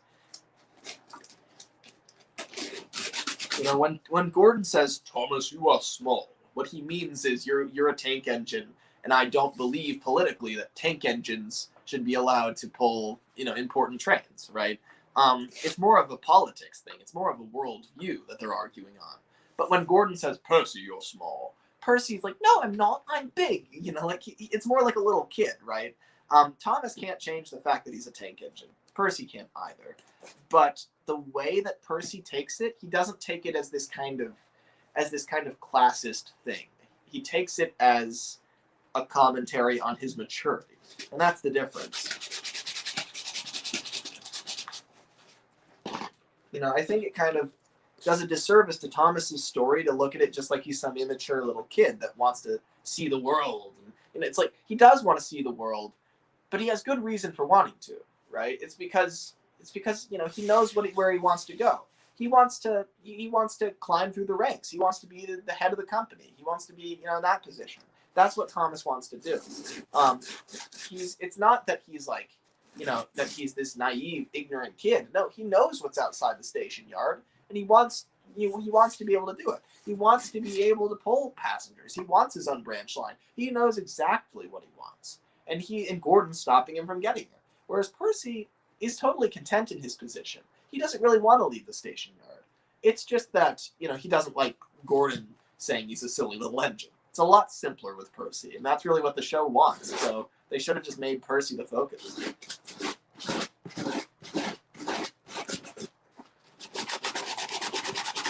Once he starts to go, you cannot stop him.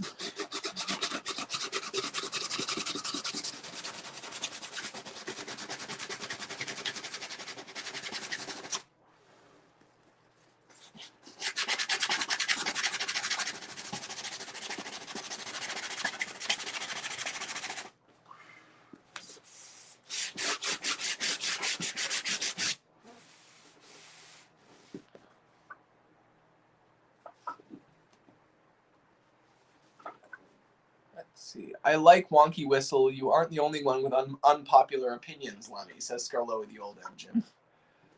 Gordon is the center of the NWR. Then the TV series comes along, and suddenly Thomas is the one everyone knows, says Will Thomas 199. Yeah, totally. Because that's the thing. Is like Gordon is the big express engine. He's the one on all the posters. He's the one that, you know, any real person living on Sodor would know, right? Not Thomas. Thomas runs like an insignificant little branch line. But then because of the way the show frames it, it seems like he's the focus.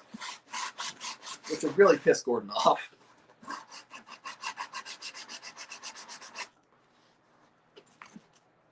Let's see, what was the question? Oh yeah, you are the only one with unpopular opinions. I've never liked that phrasing, you know, unpopular opinion. As if an opinion's validity has anything to do with its popularity. Like, why is it relevant how popular an opinion is? You know, an opinion is an opinion.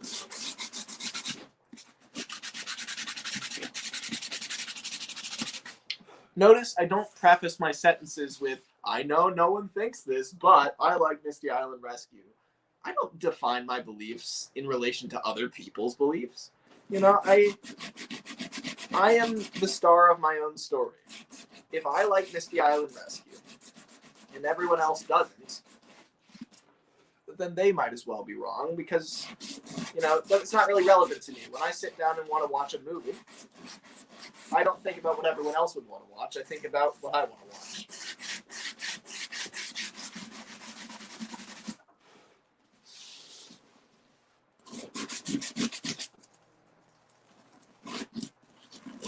You know, it's interesting. Like, why do we care what most of the community thinks? If you like Wonky Whistle, why is it even relevant that other people hate it? Because are we using it as a metric for, like, an indicator for whether we're going to enjoy it ourselves or not? Because if you've already got your opinion, then you don't really need that.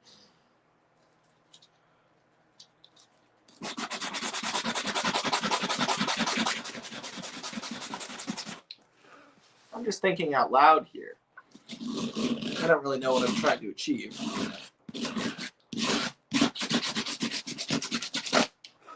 I really do need to figure out what tug this is going to be, though. Who are our options? Big Mac, Warrior, Top Hat, Fire Tug, Zoran, Zebedee, and Zach. Well, not Zach, for reasons that will become evident soon. I'm a little bit bored with him. Not bored, I should say. I like him quite a lot, but I've had my fill of Zach recently. However, I think Fire Tug is definitely out. I don't want to build him. Not Warrior. I don't really like Warrior too much. He's one of my. I think he's my least favorite Star Tug. I do like him, right? I still love Warrior, but just not as much as pretty much everyone else. I'd say I like Warrior a little bit more than Billy Shoepack. And then, so Warrior, Fire Tug, Zach, they're all out. So Zoran, Big Mac, Top Hat, and Zebedee are all good options. I considered Zoran. I did. A lot, actually. But I've already built him. I feel like it's still a little too recent. It was what, late 2018 that I built Zoran? Is that true? That's over 2 years, isn't it?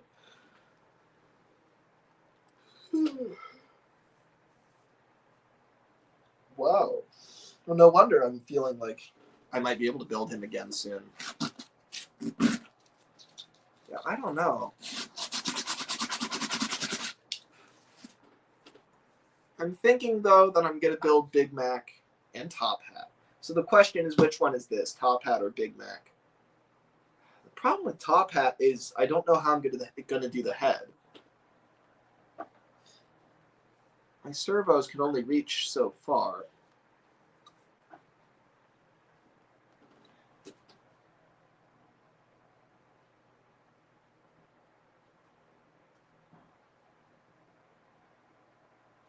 Let me think about this.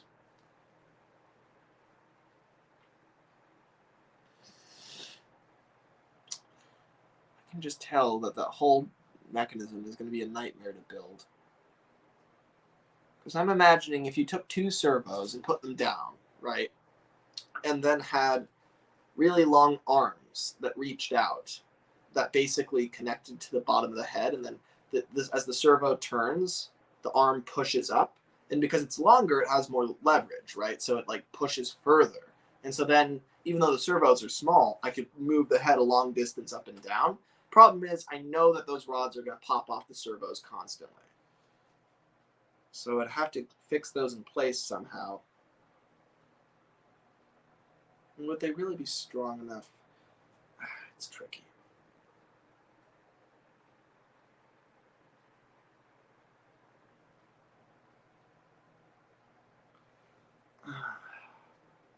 Maybe if I put 4 servos in at the 4 corners of the head and they all raise at the same time, that might do the trick. Honestly, that sounds really cool. Like if I could actually get that working. I know I can. Maybe this should be top hat then. Maybe that's how I should start.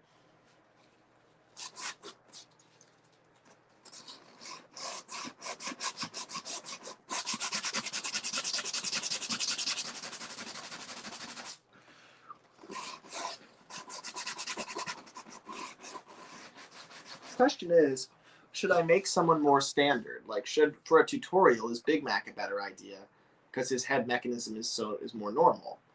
I don't know. I think I'm overthinking it. I like the idea of being able to control Top Hat's head. That sounds cool to me. Long Gone Driver says, what about Boomer or Sea Rogue? Well, they're different size. They're only 23.5 inches. Unless you're not responding to me. Nah, mate, telling you can make a nice boy Grampus with that, or Mighty Mo. Who are you talking to, me or someone else? Let's see. Do you think it would be possible to say that before they came to Sodor, the Northwestern engines looked realistic and were rebuilt into their TV series forms? Asks Carl Matthews 8. I'd say no. The problem is that's kind of like saying, like, I got reconstructive surgery to look like a cartoon character with hard black outlines around my whole body. Like, it's a different art style is the thing. Every single thing would have to be changed about an A1 Pacific to become what the TV series Gordon is. You would have had to swap out literally every part. So what would be the point of rebuilding them? Because that's the thing. It's not just that they it's not just that that they lack certain details. The proportions are totally different, and they're just a different style of engine. And and the gauging is totally different. The bodies are way wider on their wheels than real steam engines are.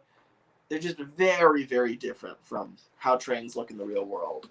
And so I feel like I guess you could really, if you really wanted to, but it would really, it would be weird too, though, because then Gordon would look nothing like his class, and it would just be a really mutilated cast of characters.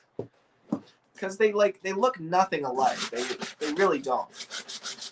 But they also, the problem isn't that it's not like, if I find a new class for Thomas, then the TV series one works. It's like, not really.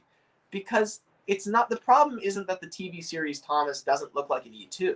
The problem is it doesn't look like any real world engine. Not because there's no engine that's the right length or with the same funnel or whatever, but because no real world engine lacks brakes. No real world engine has a super thick running board painted a deep red. No real world engine, has a dome and funnel that are that slim. That has, it's just he's not built like a real engine. Not just not built like any real engines that we know of. Not built like he's literally stylistically not a real engine.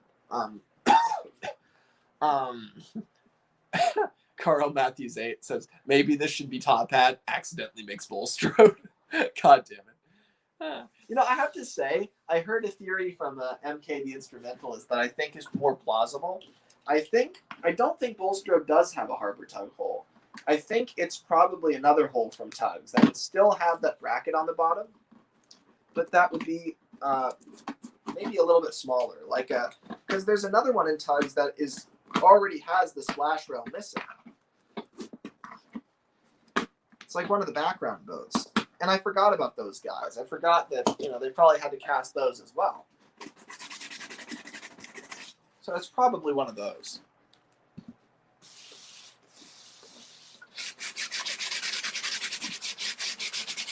Gotta say though, it's a lot more fun and sensationalistic to make everyone scared that it might be Top Hat.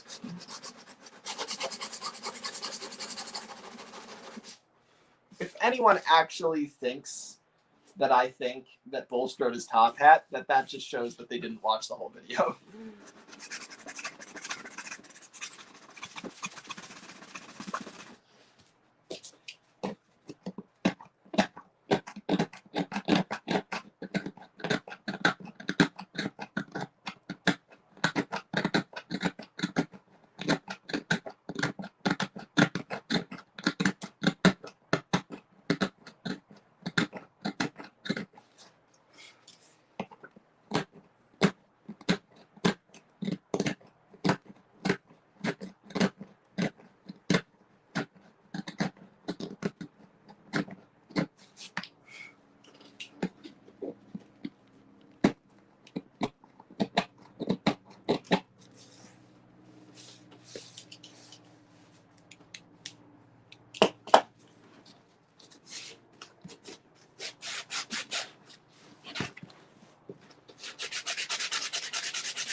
Alright, we are really getting somewhere with this. Whew.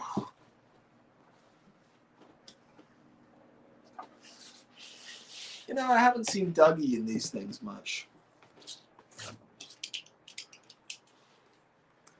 I suppose it's not their scene.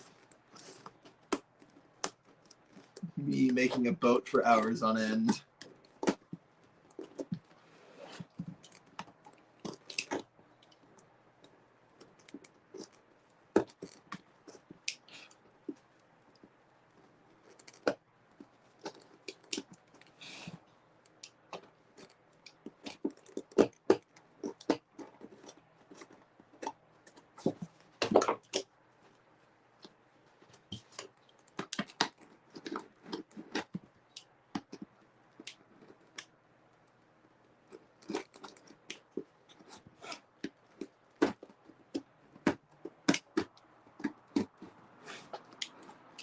I'm using a knife to kind of slowly scrape off certain bits that I just can't really get to be the right shape otherwise. There's some bits that you just can't really get to by sanding them.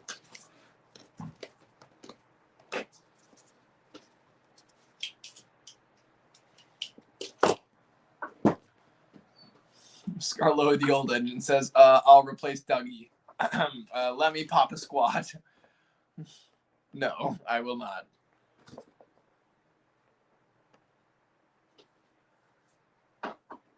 Hello, Lemmy. Have you been knocking the camera again? Says the new storyteller. Probably.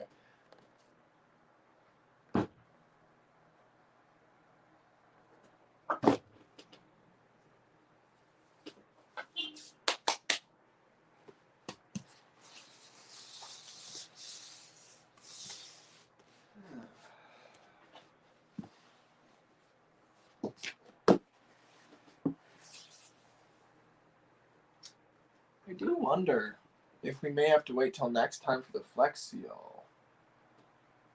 No, I don't think so. I think we'll just barely make it. It's 3:34 for me.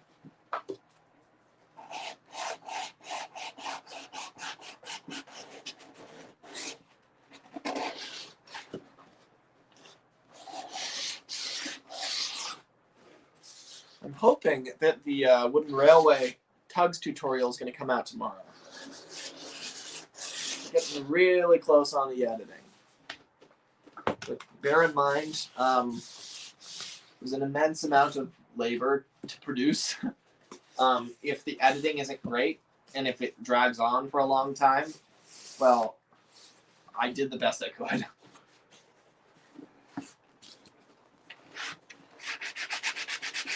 Again, I expect the same kind of patience and endurance of everybody who kind of follows my work that I do of myself. So, I know that I would sit through a 5-hour tutorial to figure out how to do something. So I expect the same of others. And in fact, I would want that because it would have all the detail that I required.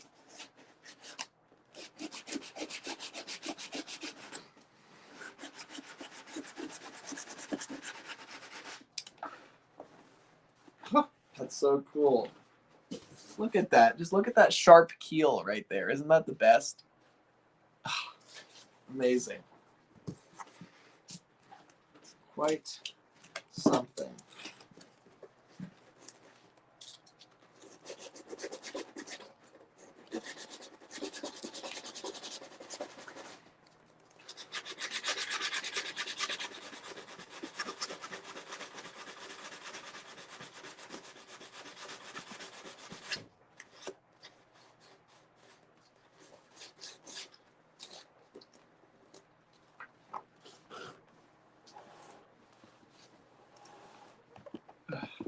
Isn't supposed to be sitting on the table.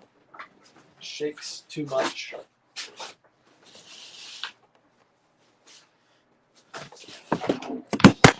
Oh, hello.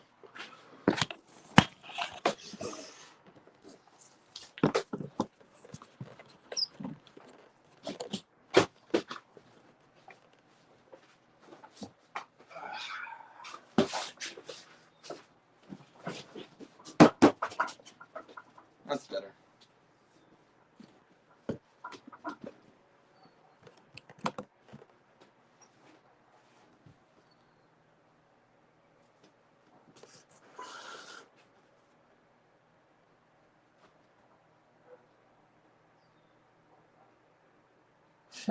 Long Gone Driver says, so like in the Cars universe,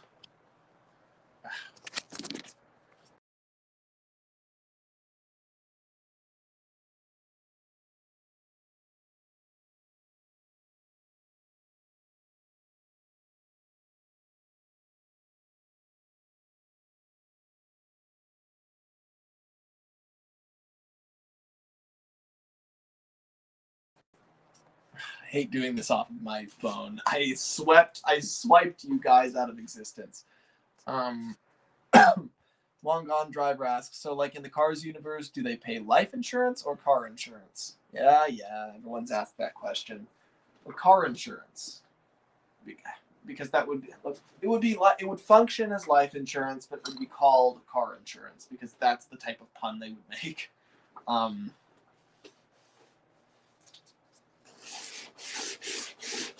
Because I mean, think about it. They're the same thing, right? You're insuring a person and their health in the same way that you're insuring your car's health. Well, cars are people, so they're synonyms.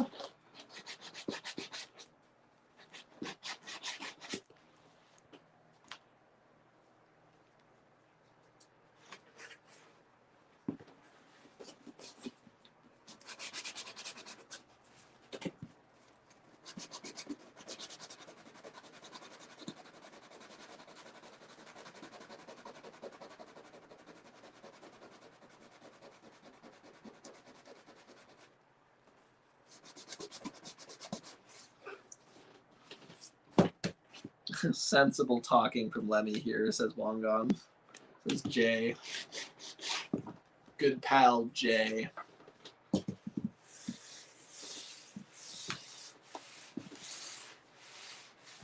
Gotta do another one of those streams soon. Where I actually talk to people.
I'm gonna maybe do is I think I'm gonna tape all along in between the splash rails. I'm gonna put a nice strip of masking tape to make it nice and clean. And then I'm gonna Mod Podge over everything. And I'm gonna try to cover up the seams, and then I'm gonna spray it.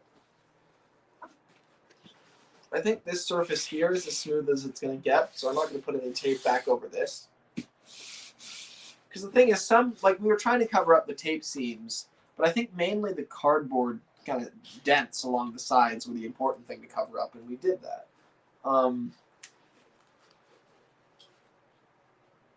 So I would say that putting tape back over this section here would be good, because this here you can totally cover with a single strand of tape.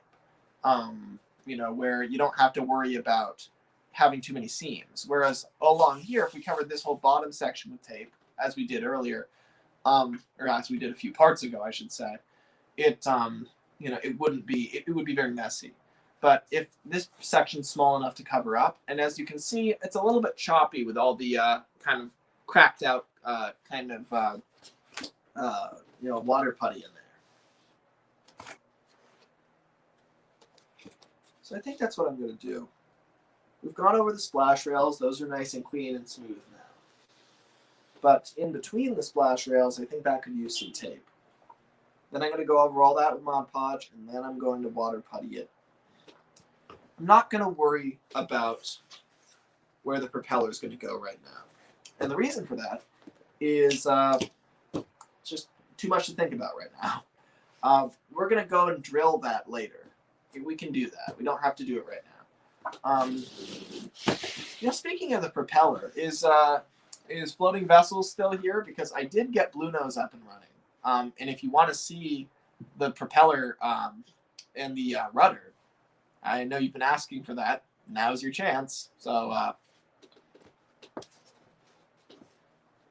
you speak up. Yes, says Floating Vessels. All right. I'm going to put this aside for a second.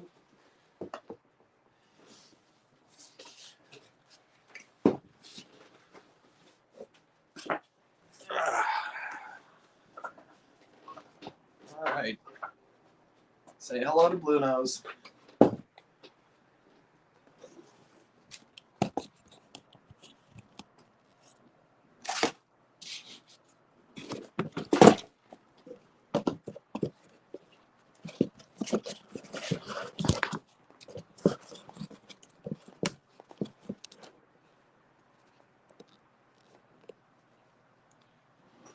All right. Now the guy is he has a lot of loose rigging. A lot of it has come untied. That's the type of thing where, really what I should do when I'm storing it is take this stuff off and retie it when I bring him out. So, he's a little messy. That's true. But he's mostly presentable. All right then. Let's see. Let's lean him up against something. How about we put some tape under here? There we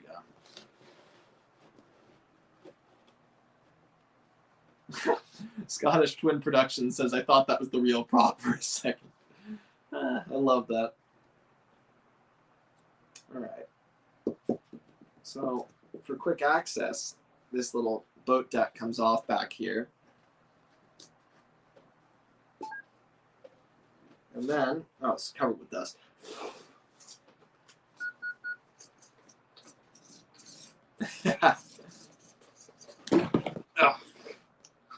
Well, he's a little overexcited, I'll be honest.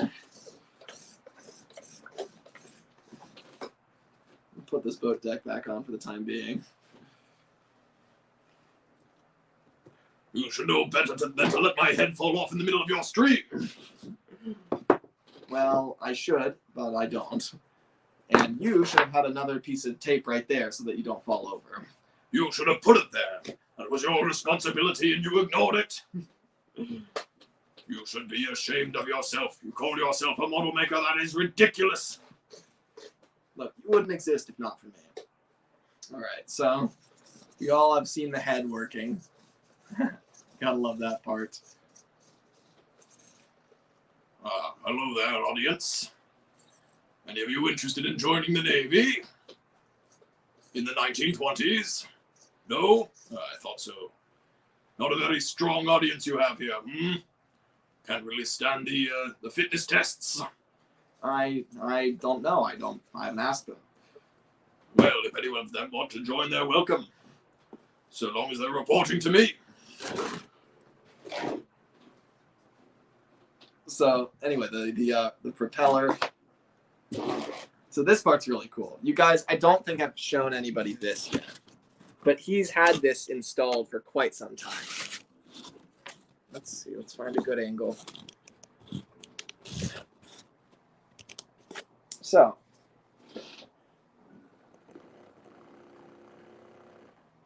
See, I turn this. So the remote has 6 channels. So that's his left and right head movements. That's up and down eyes. That's left and right eyes. And then this is the rudder. And then this is the propeller. See, this way is backwards. This way is forwards. See that?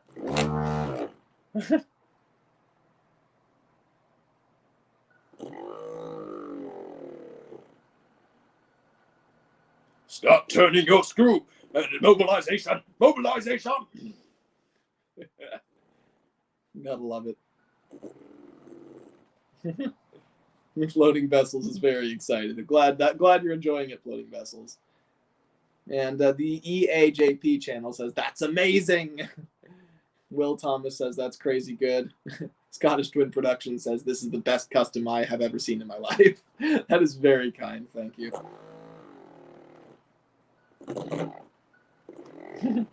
Percy is here, asks, Blue Nose, if I join the Navy, will I have to do the Fitness Gram Pacer test? Well, of course I'll have to do the Fitness Gram Pacer test. What do you expect? What kind of organization do you think we're running?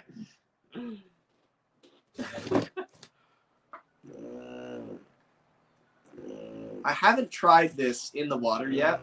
I mean, I know he's watertight. I know he floats. But, like, I don't know if he actually drives. Like, he did have a motor in him when I went to the, when I first went to the park and floated him, but it didn't work because the propeller was way too weak and flimsy, and also the motor was way too weak. But now this one's a beast. So I'm pretty sure that can do it. And this propeller here is, this is the one part of the model besides the electronics that I actually bought. I bought like 4 propellers, plastic ones that are nice and rigid. So that should cut through the waves pretty effectively.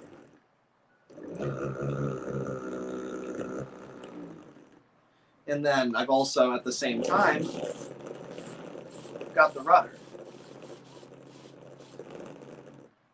So that should do the trick. So these are models that I intend to drive, that I intend to literally RC control and, drive around the pond. So I'm hoping to get that up and running. Blue Nose, Floating Vessels wants you to say hi to him. What's that? Well, I imagine as much. I am a high-ranking Navy official, after all. Did you just forget your own rank? No, of course not. It's just been a long time since the 1920s. I just can't remember exactly, but that's not the point. Hello there, Floating Vessels. Say, do you have respect for authority? And do you have respect for orders? That's my question for you. If you don't, well then, I have nothing to say to you. I would say to question authority, it's very important. I would not say that.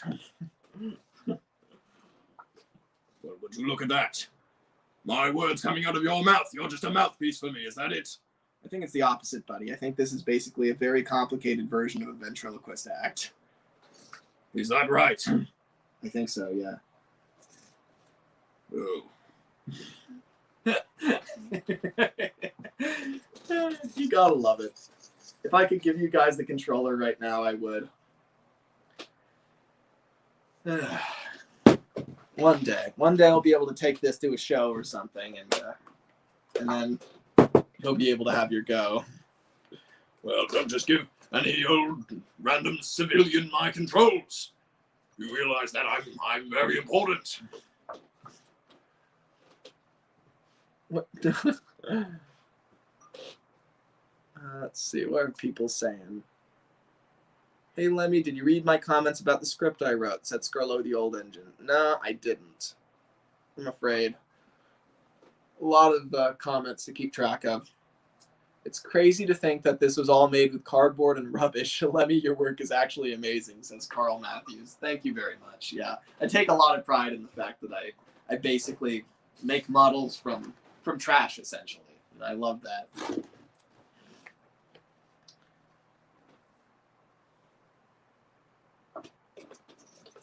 His head really needs new batteries. It should move a little bit faster than this. Who knows? You should be at Shining Time, whatever year it's happening. Well, I will go once the government says that it is safe to go. Then again, our fine President Trump did declare that COVID wasn't even real. So I wouldn't listen to him. He's not even president anymore. Oh, I see. Well, frankly, I'm used to President Harding. Well, he's been dead for about 70 years. Oh, I see. How many presidents have there been since the 1920s?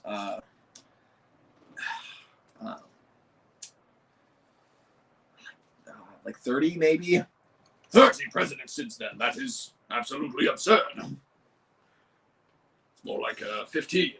Yeah, you're right. It's more like maybe 18 presidents. Somebody fact check this. How many presidents since Harding? Look, all I'm saying is that if I were in charge of the Navy again, and I was in charge of the Navy. I don't really think you were. I think you were pretty low ranking. I was in charge of the Navy. If I was in charge of the Navy, I would make sure that we put very strict COVID regulations in place. Except, of course, if there was a war going on, in which case we would disregard everything and make sure to stock up the bombs. Well, I don't agree with that at all. What are you, some kind of pacifist? Kinda, yeah. I mean, you're in the middle of California right now, buddy. I hate to tell you. California? No, good God, no. Where all those Hollywood stars live. I couldn't bear it. A lot of deviancy in those places. What are you suggesting?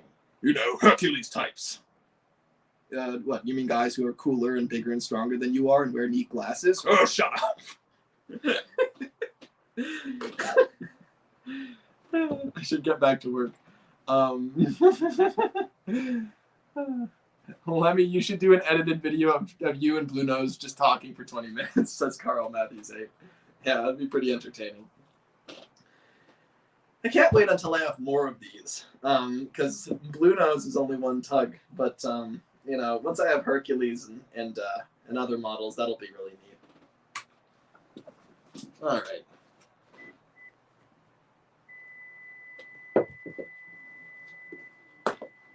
Oh, hold on, don't turn me off just yet. What? Ha! You thought that would shut me up, did you?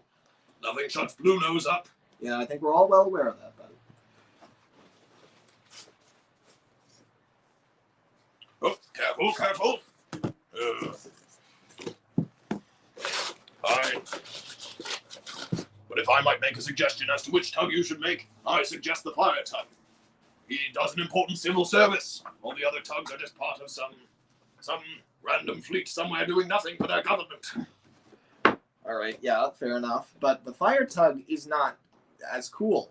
He's painted red all over, and it's very hard to to paint a tug such a light color and not see the imperfections. What are you talking about? I have no imperfections on my hull. Yeah. Well, what are you suggesting? So anyhow, this needs masking tape on it, and this putty stuff is all over my hands, so I feel like before I put the masking tape on, I think I'm going to have to wash them. I'll just get a little bit more sanded first.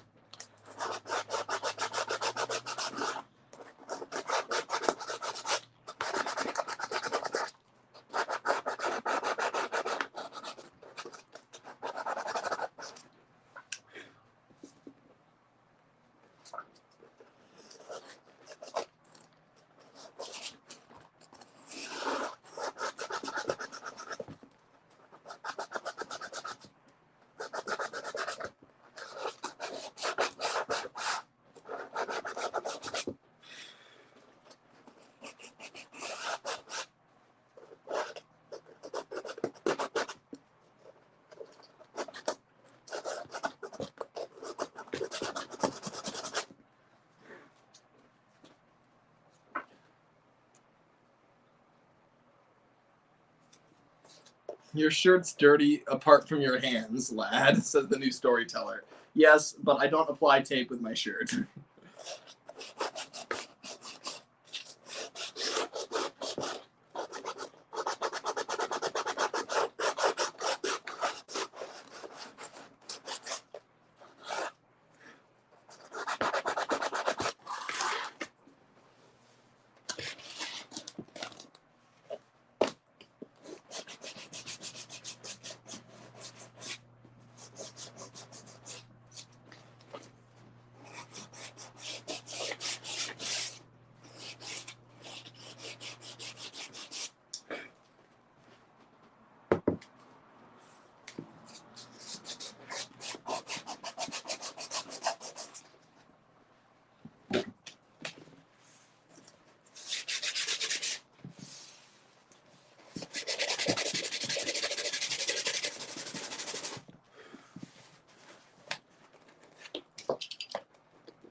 All right, I think it's time to wash my hands. And then we will do masking tape stuff.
I'm glad I don't make large replicas, says the new storyteller. Now, I like making the big models. I mean, most of the ones I've ever made have been small. Really, to me, a normal size for a model is like this big, right? It's like, maybe like a foot long at most. However, when I started making these, it was really cool because they're just huge. And for a long time, I didn't realize how big the TUGS models were. I mean, they really are immense.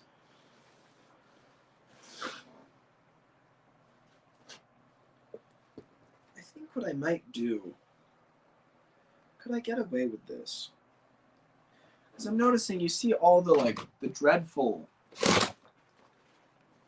kind of cracking along the top of the edge of the hole. If I were to just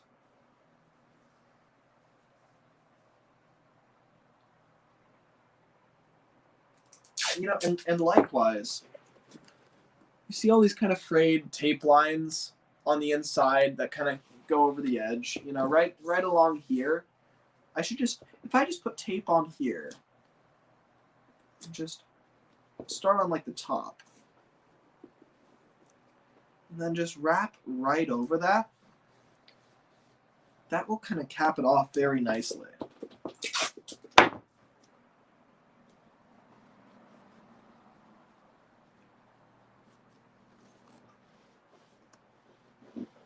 Yeah. Because look at that. Because really the outside of the splash rail is really what we wanted to put all the putty over. We really wanted to smooth over it so we couldn't see the seams. But now we've just got one consistent seam that's pretty hard to see along the top of that. And we're going to go over that with Mod Podge. And then it will probably disappear. But it allows us to take really bad cracked up bits like that there.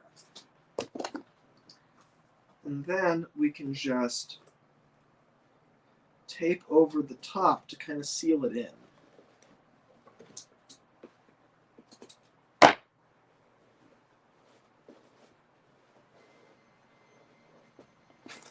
Look at that. That corrects it very nicely, doesn't it? I'm going to do that all the way around the top.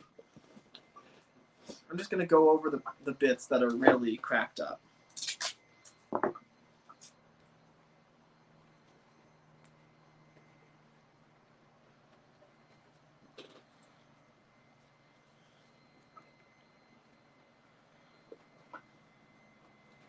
So it's a mixture. It's kind of a back and forth, masking tape, putty, putty, masking tape.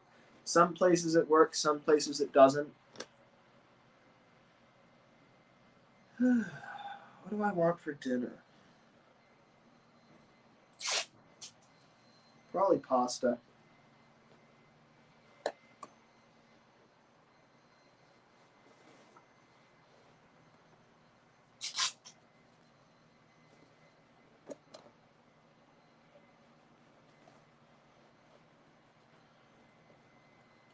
You guys want me to do a tutorial on how to make pasta?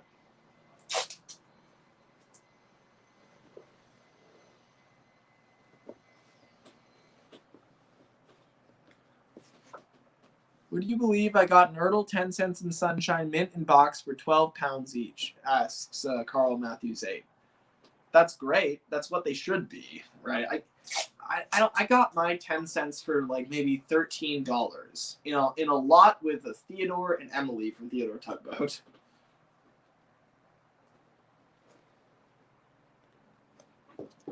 I got my Sunshine new in box, and I opened him immediately because I was 11. But I opened him immediately. But I got that for $15 maybe. It wasn't that crazy back then. Now it's a madhouse.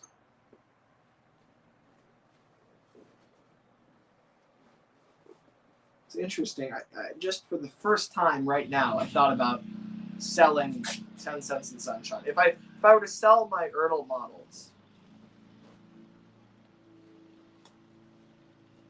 because I do have both of them, I could probably make a lot of money. But I just I couldn't ever bear to do that. They're so intimately connected to my beginnings as a Tugs fan. I could never imagine giving them up.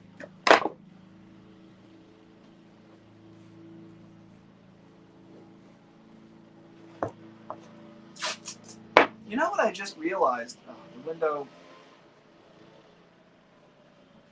You know what? I'm going to shut the window. Because I think we're done with all the putty stuff.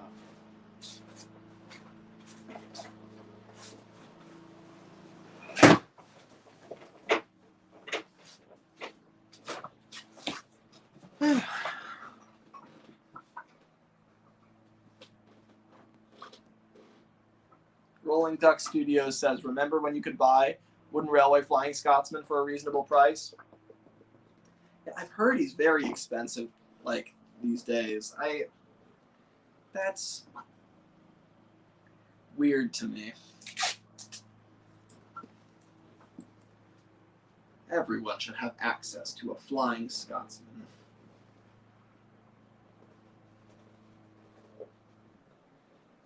You know, I just had the thought for the first time. It would be really cool to have 10 Cents and Sunshine, like replicas of them. Because I always think about them individually. I think to myself when I begin a replica, I'm like, okay, do I want to make 10 Cents or Sunshine? You know, like I think, okay, well, Sunshine would be kind of cool. Maybe I'll make him. Or I think, well, maybe 10 Cents, but he's kind of boring. I mean, he's the main character. I already tried making one years ago, and got bored. So it's like, I think that, so I always think of it in that way. It's like, okay, well, on their own. But if I made them as a set, that's a lot more enticing to me. Like 10 Cents and Sunshine. To just have a 10 Cents and Sunshine would be amazing, right? To be able, because just when I said that about the Ertl models, when I said the sentence, my 10 Cents and Sunshine, that sounded really cool in the context of like a replica, right? It's like if I could actually, in the same way that I can say my Blue Nose, if I had my own 10 Cents and Sunshine, that would be really cool. Maybe that's a goal for this year. Maybe I make replicas of the entire Starfleet.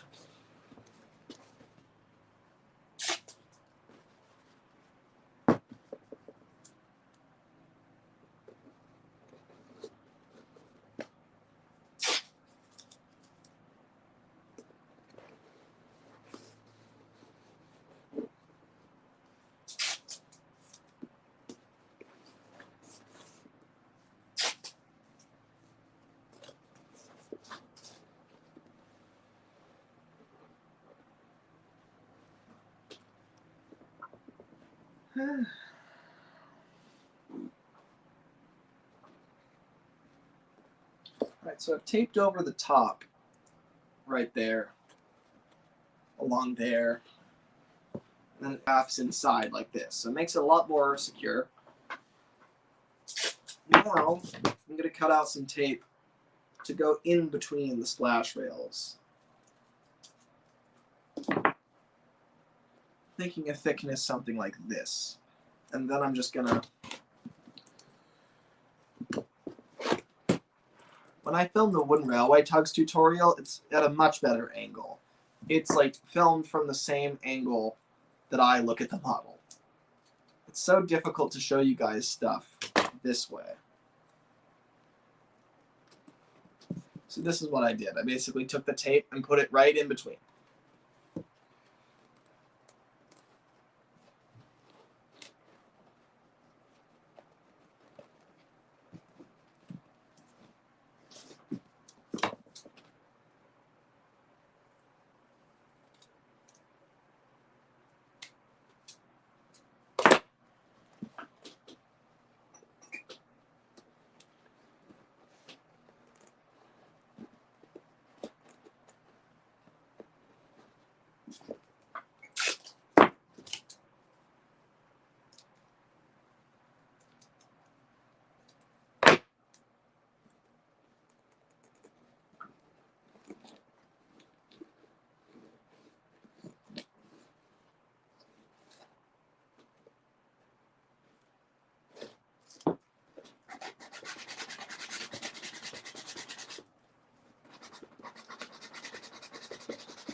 Scarlo with the Old Engine says, Lemmy, when will the TWR Tugs tutorial come out? I'm hoping tomorrow, but no promises. I've pushed it back a lot already. But that should give you an idea. It's close enough that I can say tomorrow is a very strong possibility. So definitely in a few days at least, but I'm hoping for tomorrow. It really just needs to be exported. Like, I've done all the editing. I started it, how long ago? I think over 2 weeks ago I started. No, it's pretty much exactly 2 weeks ago. Or 3? I'm not sure. I think I started on the 14th. So, what is it? I'm not sure. I think 3 weeks ago, maybe. So I've been filming it and then editing it, and then it's been a lot of work to make that thing. I don't like making tutorials. I like making models, right? That's why I do this live stream this way, because, you know, it's easy to just sit here and ramble on and just do the thing in front of you without really, you know, making a concerted effort to make it understandable. But to actually sit down and really plan out a tutorial and then film everything, you know, very specifically so that it makes sense, you know, it's pretty annoying to have to do. But it's been, you know, a long time in the making that, you know, I really need to make like a general model making tutorial using cardboard, because people have been asking me to do that for a very long time. I've been meaning to, so this is finally that time. That's what this tutorial is. And it's about tugs, but it can easily be applied to Thomas, can be applied to you know, making buildings and stuff, to engines. The only thing you wouldn't know how to do is how to make chassis. So that would probably be a different video. But, you know, it's a video that a lot of different people are going to use, and that is really quite necessary. And I didn't like making it at all, but I will like the effect it will have on people. And that's really, you know, that's really what I care about and why I did it. But I don't like making tutorials, you know. I like making models. I don't like telling people. I like giving advice too, honestly, but I just don't like editing myself making models, right? It takes forever. But it's done now, pretty much. And, you know, it will show a lot of people how I do what I do, which is great. Because these tutorials here are very hard to follow, I would think. You know, but the one that I made is really easy to follow. Very long, but very easy to follow. Okay, look at that. So you see that? How it's like, now it's a lot smoother in between the splash rails? See, that's why I put that masking tape in there. Are you planning to make a tutorial to make a small version of the TUGS models, like for Ertl Take and Play, and Tomy? Yeah, that's what it is. Yeah, it's a you know, it's a wooden railway tutorial. So, you know, just change like 2 steps and you've got, you know, every single brand.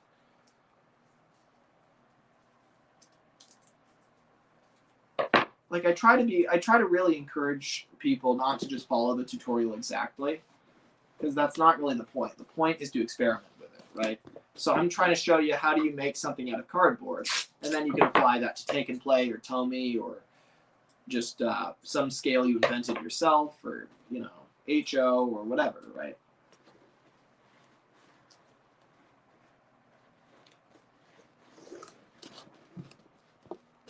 So it's a very, I try to make it a very general video, but if you want to follow it exactly, you can do that as well.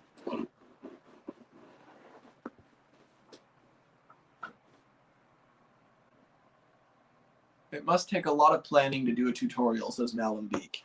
Yeah, it does, especially when it's something with so many steps. Because the thing is, it's not hard to make these models, and if you enjoy it, then it's not, then it's very worth it. However, it is very time consuming to make them. And so to make a video about something which takes so much time, it takes forever to edit. It's very, very, it's a pain in the ass, right? But it's gonna be very, very worth it, because You know, otherwise I'll spend the rest of my days answering people's questions, which I like answering questions, but not the same questions over and over. When I really, if I'm getting like the same questions about how to make a hole all over and over and over again, I really should just make a video explaining it in detail. And that way I could just direct people to that video and say, this is how I do it. I gotta put timestamps in that video too. That's another thing that I gotta remember to do. There's a bit more to be done. Right? Like I have the whole thing edited. I just need to kind of put in kind of, I guess you'd call them title cards for each kind of chapter of the video. First it's the whole, and then it's the superstructure, and then it's the and then it's the wheelhouse, and you just keep going like that on and on till eventually you're done with the model. And so I think every time one of those title cards starts, I will put in a timestamp, so you can just go right to the part that is useful to you.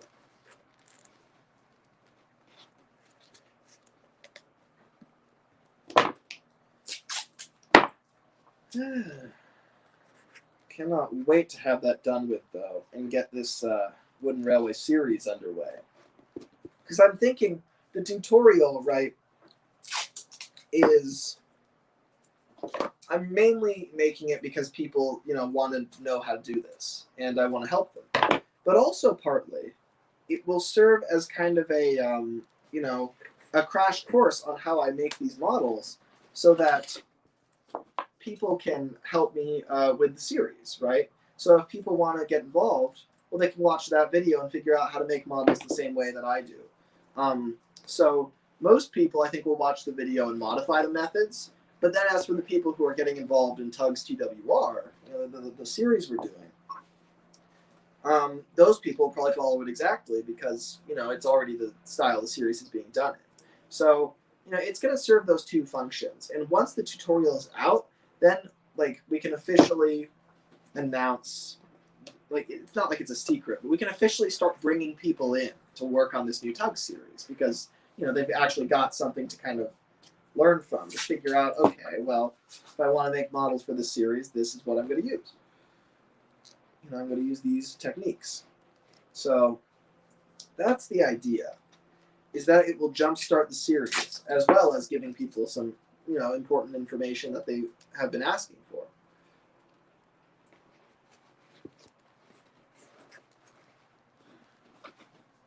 Lemmy, can you check DMs after the stream? I don't know which ones. Which of the hundreds of DMs would you like me to check? No, probably not. To be honest with you, Scarlo with the old engine.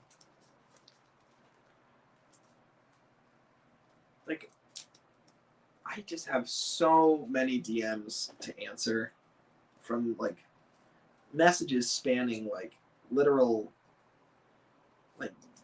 years.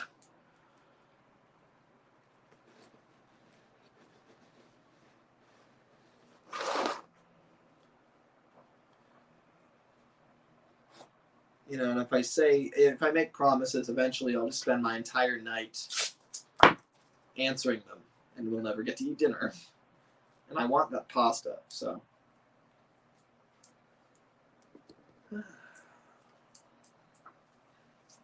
Nothing personal, though. Just, I don't have infinite time, I'm afraid.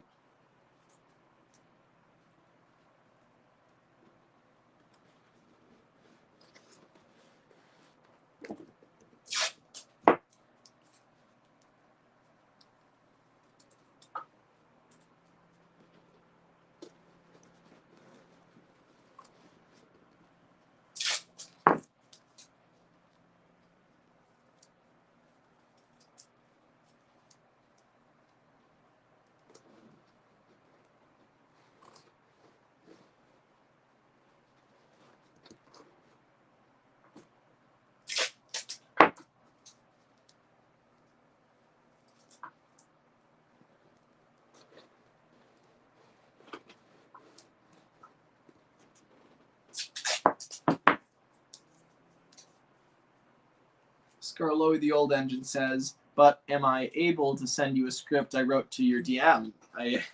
Are you able? I don't know. Are you? What do you mean able? Yeah, you can do whatever you want, right? Whether you'll get a response from me is different. But yeah, if you have something to send me, just send it to me. But whether I'll respond or not, I probably not immediately, if at all, because I just, I've got kind of too much to do. I mean, you realize a lot of people have sent me stuff, right? If it's for the series, then, I'm sure I'll probably respond once we've launched everything. But don't hang on the edge of your seat either, because, I got a lot going on right now. But I'd say just send it, right? You don't need my permission to send it. If you've got my, if you have my DMs, then you can just, then there's nothing stopping me from stopping you.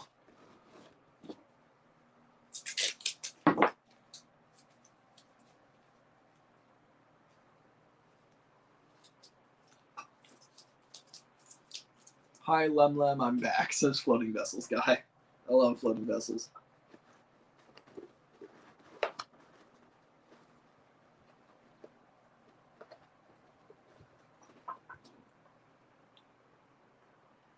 Yeah, it's all good. I don't mind, says Scarlo the Old Engine. That's good. Glad to hear it.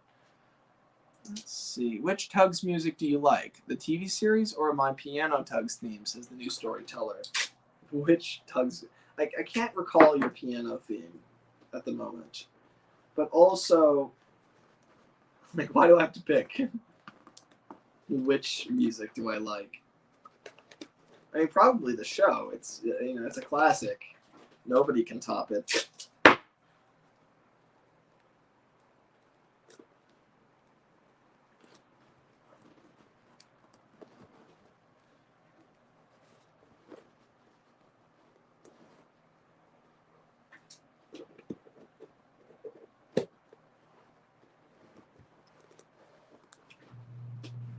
I'm sure it's good though.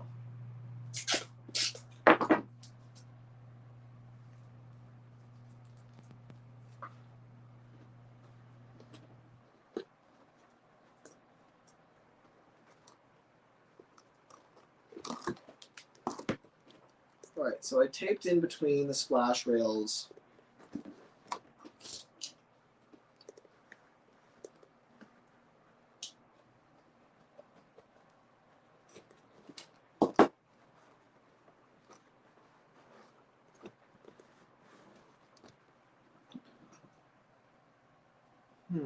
Am I gonna have time for the Flex Seal today?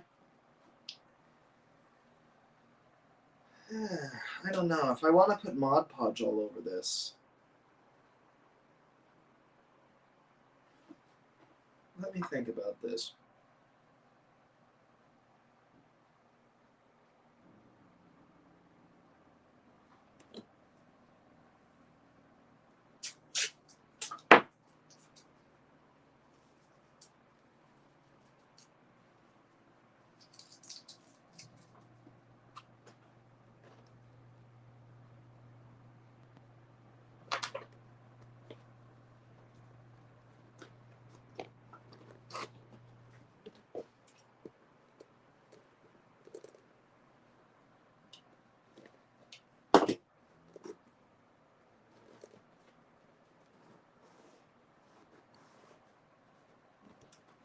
Yeah, maybe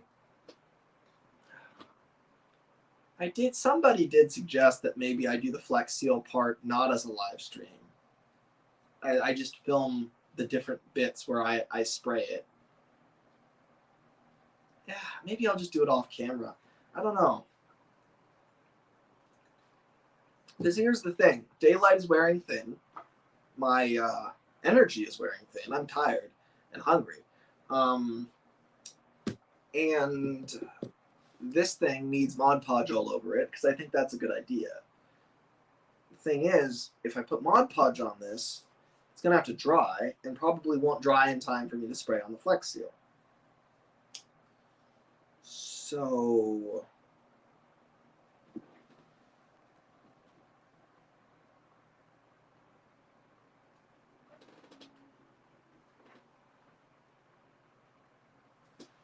Floating Vessels guy says, why does my tweet where I showed 10 cents so popular? Because it looks really good. That's why. It's really good. That's why.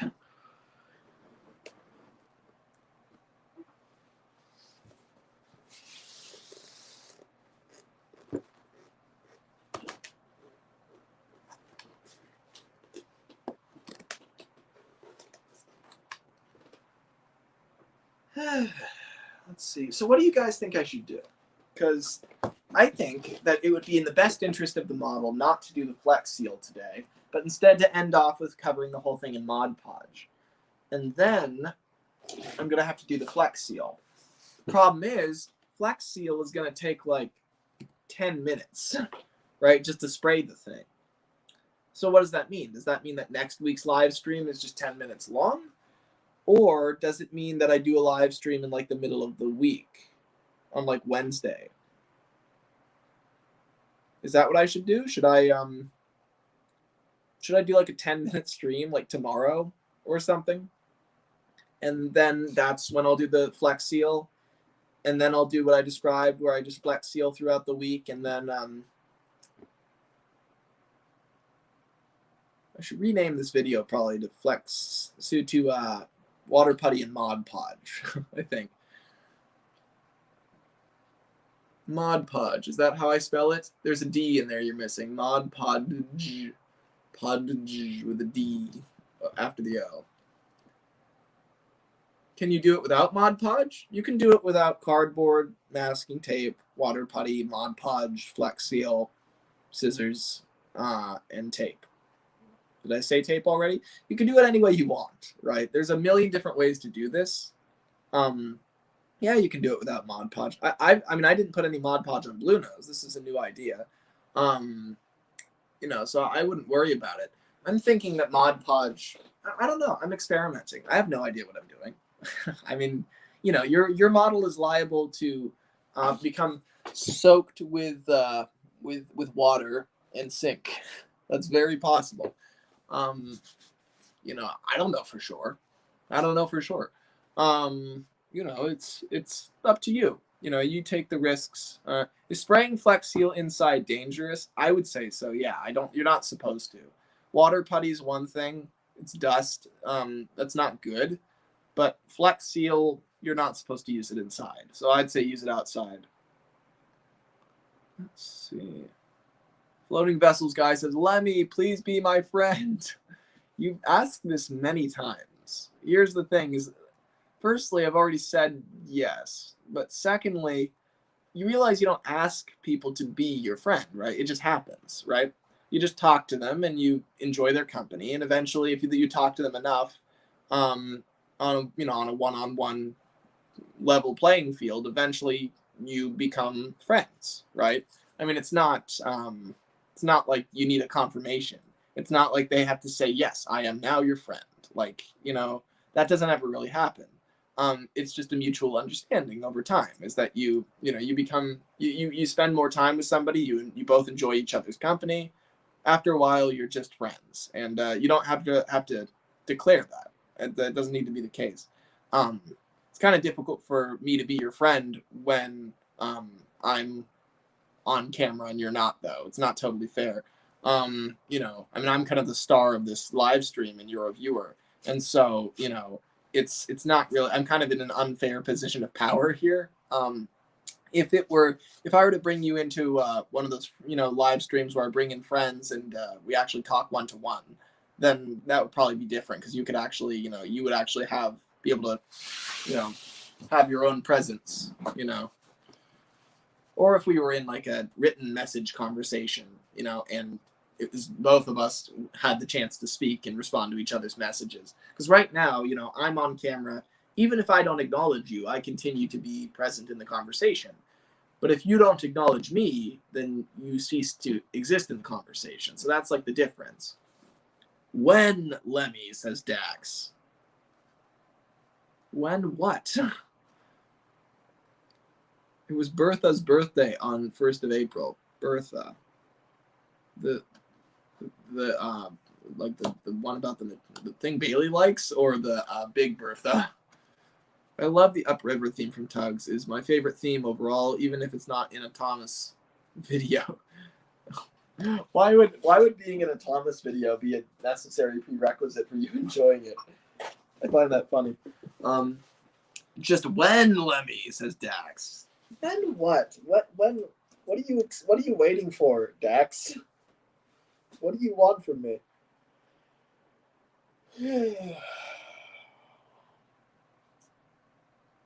Yeah. Okay. I know what I'm gonna do. You guys didn't really respond to my question about the Flex Seal at all. Is anyone actually listening, or do you all just want a chance to have your words repeated by me? That's the question, isn't it?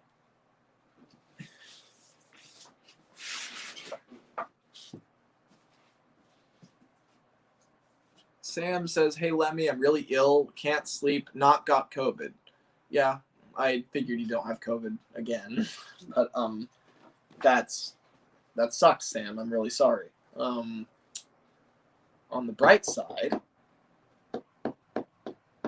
where's the bright side here? On the bright side, if you're ill, that gives you a good chance to draw. That's what I'd always do when I was sick. Pick up a pad of paper and draw. Stay in bed. And if you can't sleep, don't beat yourself up for not being able to sleep. Just lay there and try to slowly drift off. It'll take a really long time, but you'll get there. Let's see. Just talk to me, Lemmy. I wish I could share some ideas, says Floating Vessels Guy. I've got a lot of people to talk to here, though, is the thing. So I can't dedicate all my time to one individual. Lemmy, you should show us your Ferg. My Ferg. Dax. He's essentially a scrap of cardboard. He's 5 hours old in terms of in terms of the production process. I hardly have a Fergus, right? I mean, I don't know. And he's upstairs, and his battery has been gutted.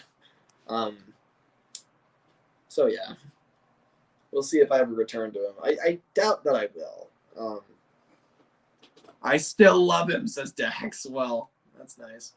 Hey, let me do Mod Podge, then Flex Seal, says Sam. Did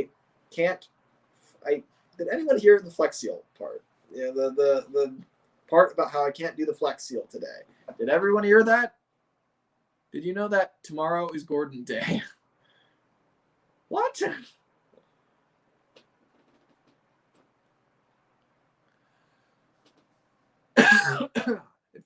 I need to start talking to more people in the community because I've never really had an actual conversation with anyone. Well, you can definitely change that. It's not hard to do. You just got to jump right in there. I don't think you should do Flex Seal now if it's dangerous to use inside, unless you're going to head outside to do it. Well, I am going to head outside. The problem...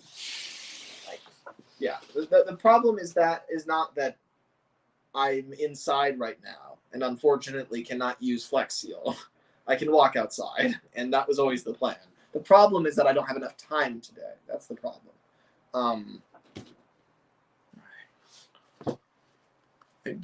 Let's see.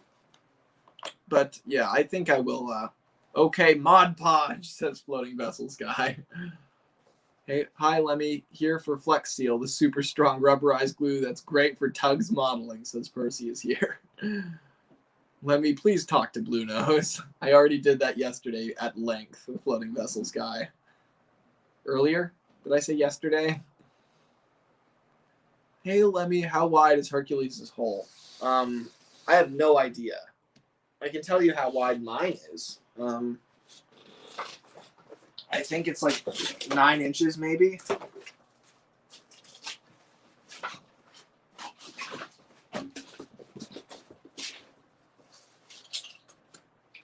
9.5 inches wide, basically. That's just my guess, though. I have no idea.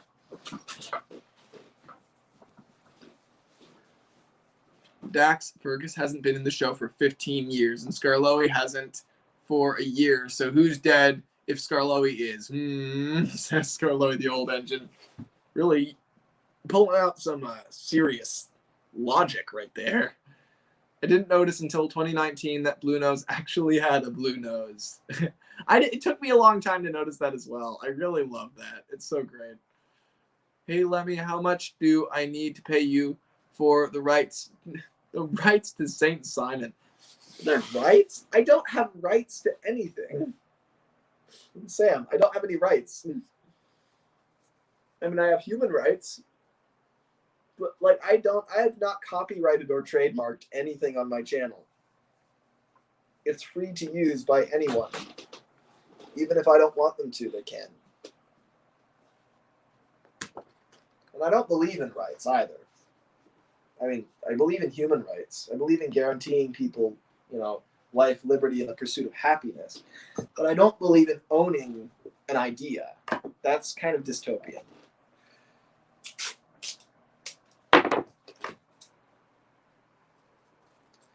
Yes, I think what I'll do then, Flex Seal tomorrow in a special 10-minute long live stream. No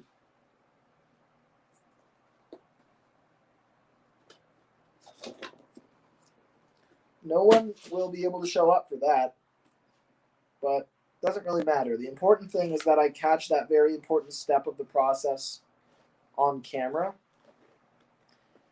and then I'll do the rest off camera.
There was this one time I asked Dax, what would you do if I got the Fergus prop? And he replied with, I would send a professional there to steal it from you, and then I'd nuke Australia.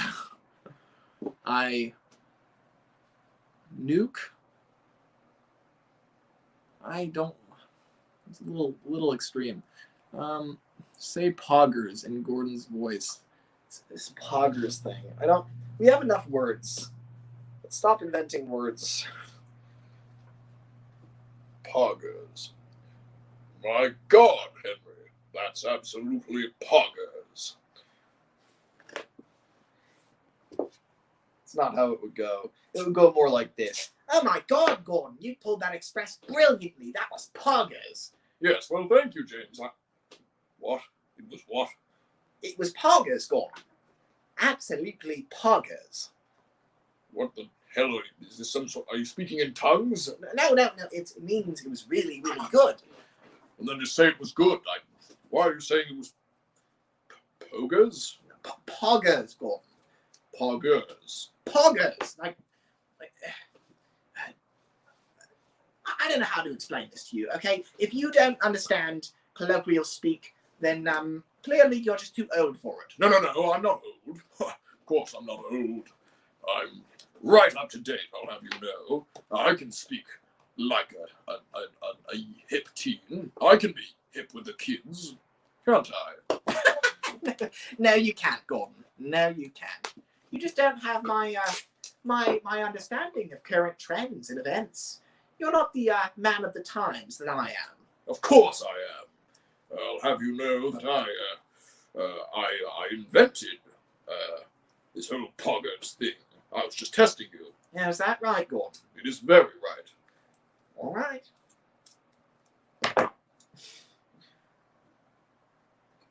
That's what would happen.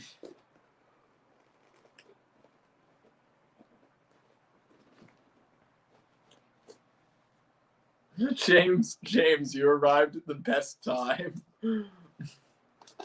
He says Gordon is hip.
It does feel like this model is taking forever, but that's only because I have to wait a week in between each session of working on it.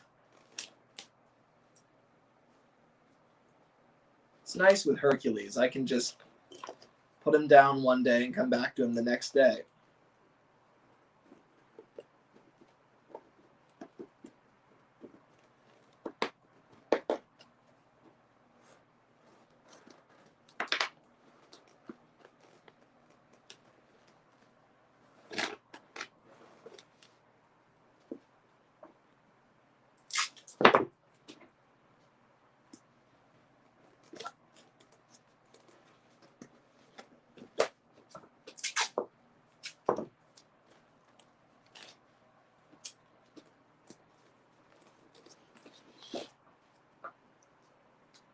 Lemmy, I respect Navy, says Floating Vessels Guy.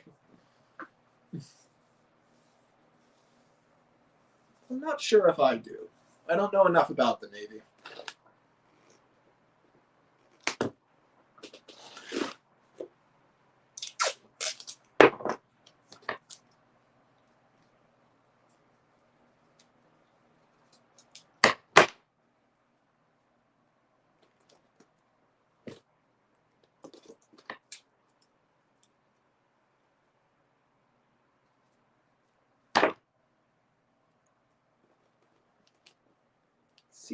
It definitely seems as if David Mitton did not respect the Navy. I'm hungry.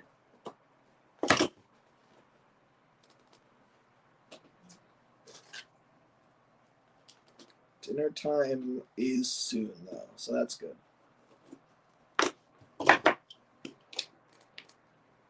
Yeah.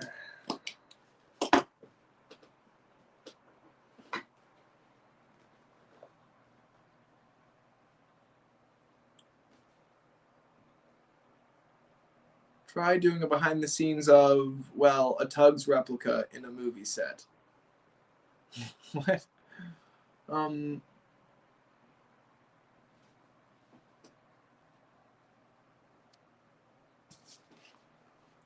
Lemmy, what would be your idea if you adapted the cancelled Barry the Rescue Engine book? Asks Scottish Twin Productions. That's a really interesting question. Like, because there are a lot of ways you could adapt that.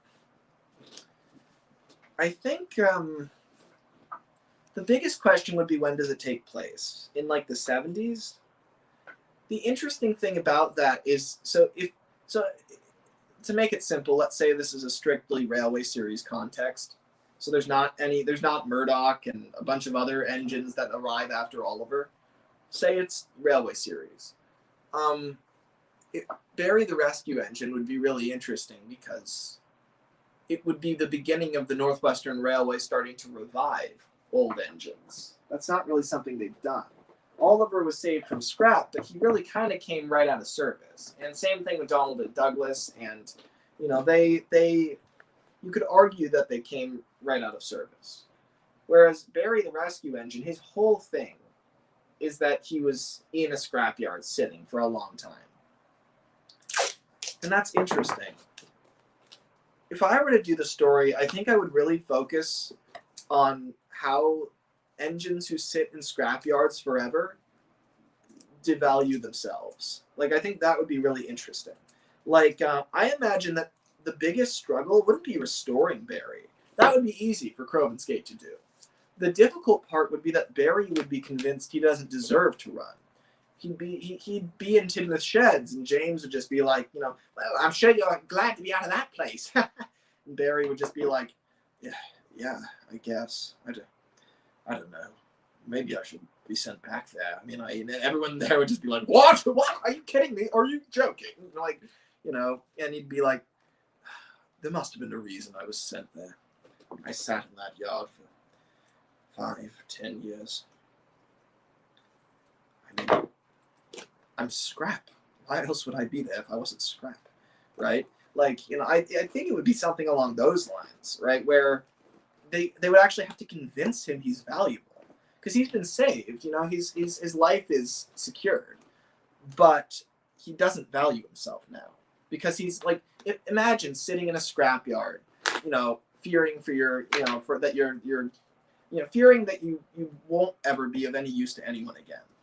Right? And sitting in that situation for 2, 3, 4, 6, 7, 10 years, right?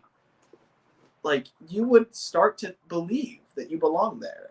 And I think that would be his problem. And so I think the important thing would be, I think it'd be really interesting to have Henry play a major role in that book.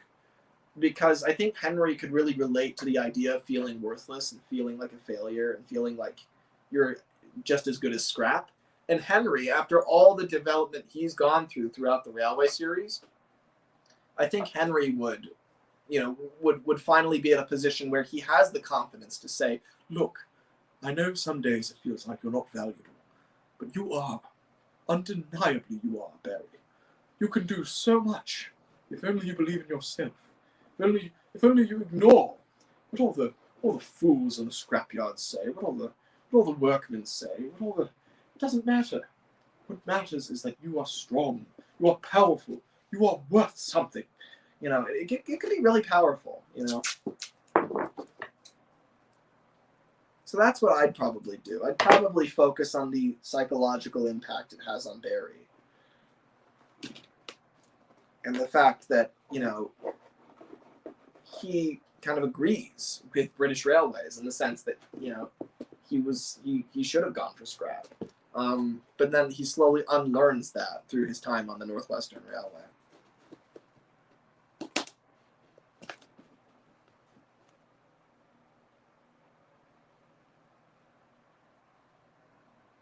Aren't you to make 10 Cents and Sunshine replicas? The new storyteller. Aren't you to make... What do you mean by that? I think there's a word missing there.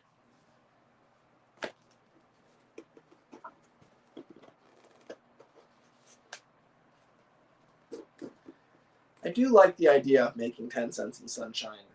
That is cool to me. It's also good that they don't have the same hole, because then it would be really boring. It's like, okay, I've got to build basically the same hole twice. But no, it's a little bit different, so that's much more interesting. I just like the idea of having a 10 Cents and a Sunshine. That's really cool. Taking pictures of the two of them together. And it wouldn't take too much effort to make a second superstructure for Sunshine. that was like white, like in the upriver colors.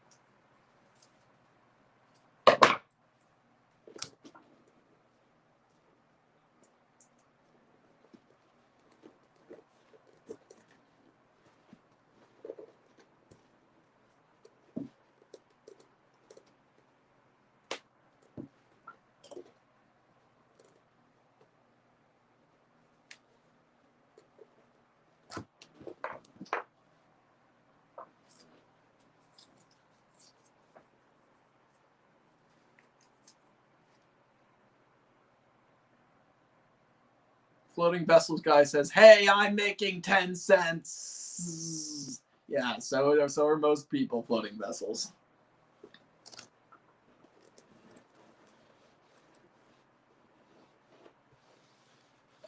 It's like everyone seems to start with 10 cents.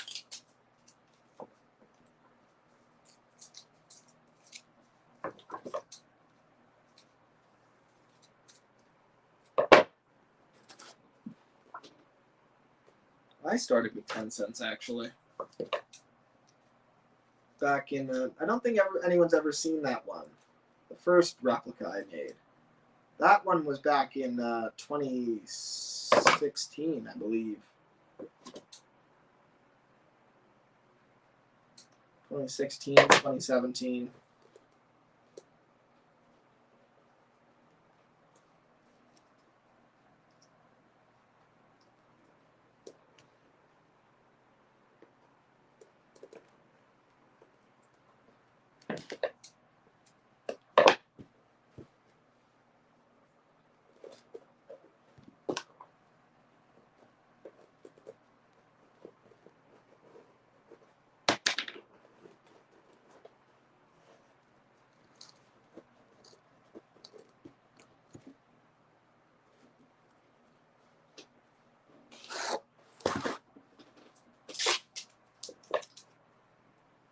I think I'm going to cut out a strip that goes along the keel as well.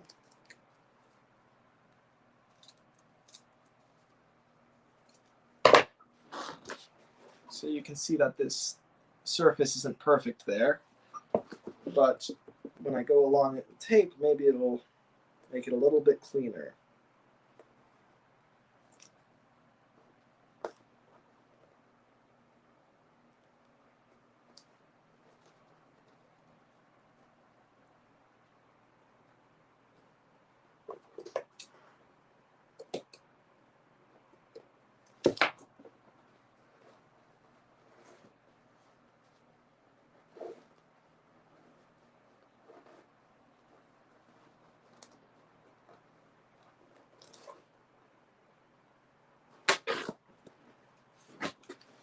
Yeah, look at that.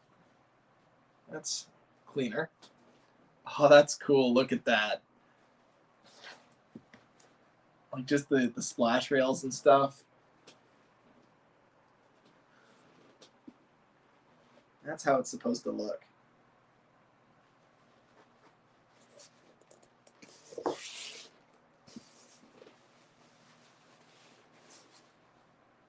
All right. I think this is ready for the Mod Podge now.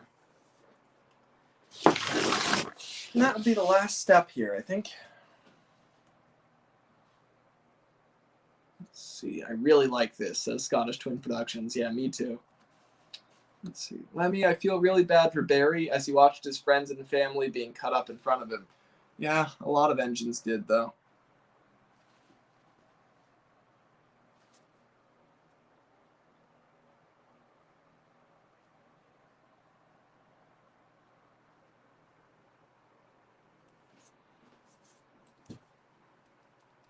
All right, let's see. So, do I have Mod Podge down here? That's the question. Floating Vessel says, Lemmy, I want to hug you. That's adorable. If only we were in the same place and not on other sides of the globe, sure, I'm a hugger. but I need Mod Podge. So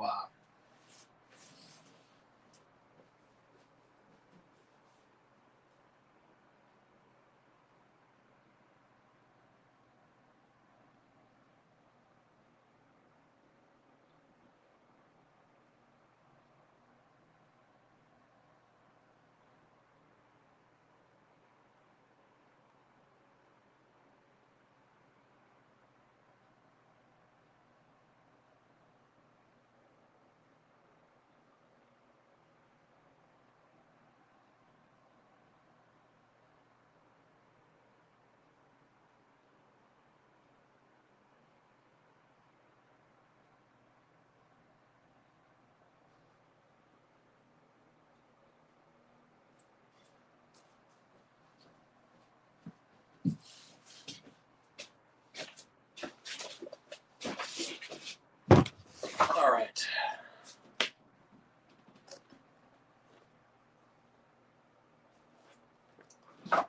So I think I'll use the same brush that I used for the water putty.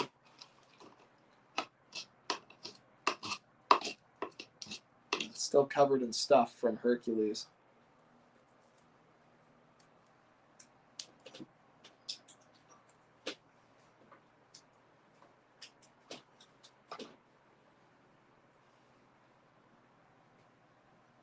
Lemmy, what are your thoughts on Richard the New Engine and his 4 stories? Richard the New Engine. You mean Carson's thing? I'm not a huge fan of Richard. So he's well designed. I like him. He has a good personality. But I don't like that he's like. I think if you're gonna add someone to the Big Engines trio, it needs to be someone who's already a big deal. Like, I don't know. Like, the problem with Richard is he's like not an asshole, so he doesn't really make sense on the Big Engines trio. And also like having 2 green ones. Like if you're gonna add another one, they should probably be yellow, I think, or something, just so that another color. But also just everyone went really crazy about Richard, and he's not bad. He is good, but like they got so excited about him, and he's not. Richard, I like Richard about as much as I like Paxton. Like he's a nice guy who is a bit clumsy, and is green, and like he's a good character. He really is. But I don't think he deserves the immense, shower of praise that he received from the fandom. It seemed like way too much. And here's the thing. I think what really deserved the praise was Carson's work in general. I think Richard would not be nearly as big of a deal if he were introduced in like a Wooden Railway series that that had, kind of ordinary visuals. I don't think that he would have become nearly as big of a deal. I think the reason that Richard is treated like he's just this huge deal, or at least why people got so excited about him, is because he represented this new age of trains model making. He represented Carson's amazing visuals. And so, Richard became kind of the mascot for Carson's work. But I don't think Richard himself deserves all that praise, because he's not this like amazingly deep character, right? He's good, but like he's not amazing, right? Alfred was amazing. Like that was a really because the idea of like a bomber engine, a psychopathic bomber engine that goes around and wants to erase every other class other than his own, that's a deep story. And the fact that guy actually has history with Gordon, that he was 98462, that he showed up in the first illustration ever for Thomas in the Railway series. That's the way to embed a character. That's a really good way to embed them in and make it feel worth it that they're actually part of the story. Like, you can't just throw an engine in and just make them part of the Big Engines trio. In the same way that you can't throw Nia and Rebecca in and make them part of the Steam team. You have to build it up. You have to make people care about them first. And I think Richard didn't really have the right to enter that trio the way that he did. Now, I still like Richard. I do. I don't dislike him.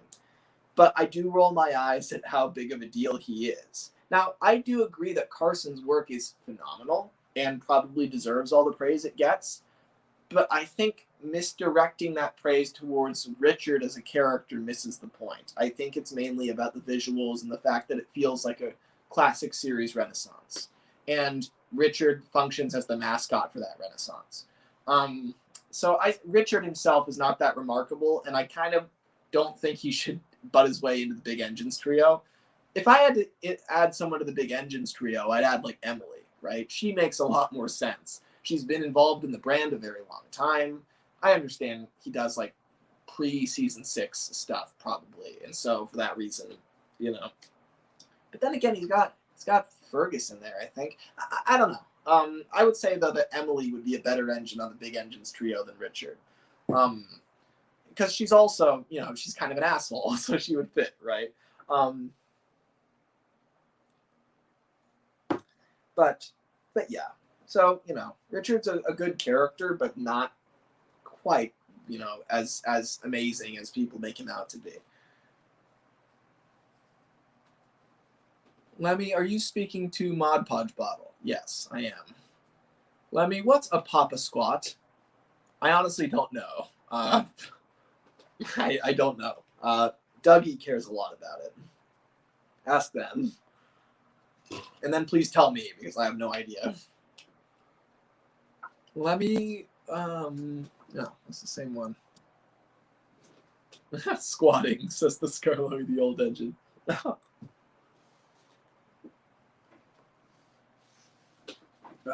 got phlegm in the throat. Be right back.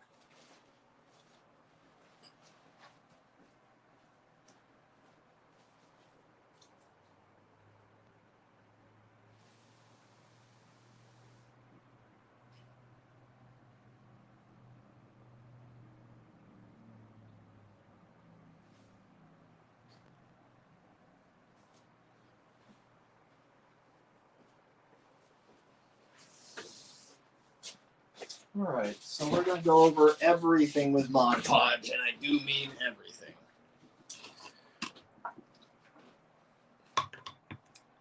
Perhaps we should bring over a flat brush as well. You know, one of these. Does anyone know what these are called? Because I mentioned them a lot in the... I called it a flat brush in the Wooden Railway tutorial. But I'm sure they have a better name than that. I kind of like flat brush better, though. Even if that's not what it's called, I think I'll just call it that. I know I said earlier that we should stop inventing words, but I meant words that I don't like.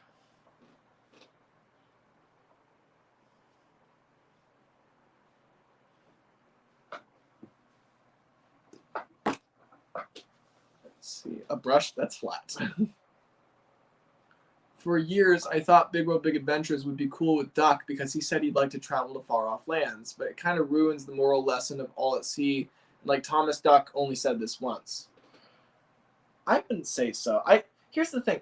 I don't think the lesson of all at sea is good. The lesson is accept your place in life. Like, think about all at sea. All at sea is, like, here's the thing. On a meta level, I love all at sea. It's a really powerful episode, and the reason for that is that at the end of the episode, the kind of the monologue that the narrator gives to the audience, and when he's saying sometimes the best places are those we can only dream about, right? He's kind of telling the audience. He's talking to all the kids watching, and he's telling them very softly and subtly, you don't know this yet because you're 5. But one day, you're going to figure out that none of this is real. Thomas isn't real. Sodor isn't real. But that's okay. Because your imagination can make it real. Because even when you find out that this whole thing is just one beautiful dream, dreams still count. You know, you can still go to those places. If only you're willing to be creative. And that really is why All at Sea hits so hard. And why it's such a powerful episode. However, the story itself is kind of weird. Like, Percy is a real dick to Duck for no reason. And then Duck, like, has... And it's weird that Duck is the one who's dreaming, right? Like, you'd think it'd be the other way around. You'd think Percy would be dreaming, and Duck would tell him, that's ridiculous, Percy. Get your head out of clouds. We engines are supposed to be on the rails, but they're switched for some reason. It's weird. But that right there, I think that I think it's a really cool thing. It adds to Duck, though. I'm glad it is Duck, because the idea that Duck has these two kind of fighting, these two desires that fight each other. On one hand, he's like, I'm a Great Western engine. I'm supposed to stay on the rails and do my job. But then on the other hand, he's thinking to himself, all right, but I'd love to go out to the horizon. No, don't consider it, Duck. That's ridiculous. Of course you're not going to go out there. But what if I did, though? Like, he's trying to fight this, like, childish desire, right? However, maybe he shouldn't fight it. Maybe, I think that really one day Duck will realize that, he should indulge in that. Maybe he actually should, I don't know how he would, right? But, like, he shouldn't give up. He shouldn't, maybe he should take a cruise someday, Maybe he should, like, be able to do that. I don't think that the moral of all at sea is good. It's not, your dreams are just dreams, and, and you should just leave them that way. No, the message should be follow your dreams, no matter what, no matter who tells you can't. But, that's the thing, is the episode isn't really about Duck, it's about us, I think. And so, for that reason, the episode is one of the best that the show has ever turned out. But, for the moral involving the characters, I think that Duck would be totally justified in ignoring that moral, because, he wants to see the sea, so let him. Thomas got to see the world, right? Not just in Big World, Big Adventures, but when he went to his branch line, right? He had a dream, and he fought hard to achieve it. And he won, right? Everyone told him, tank engines don't run branch lines, Not tank engines your size, anyway. But he did. And that's that. He just broke the rules, and it worked, and now he's the most famous steam engine of all time. So he kind of won.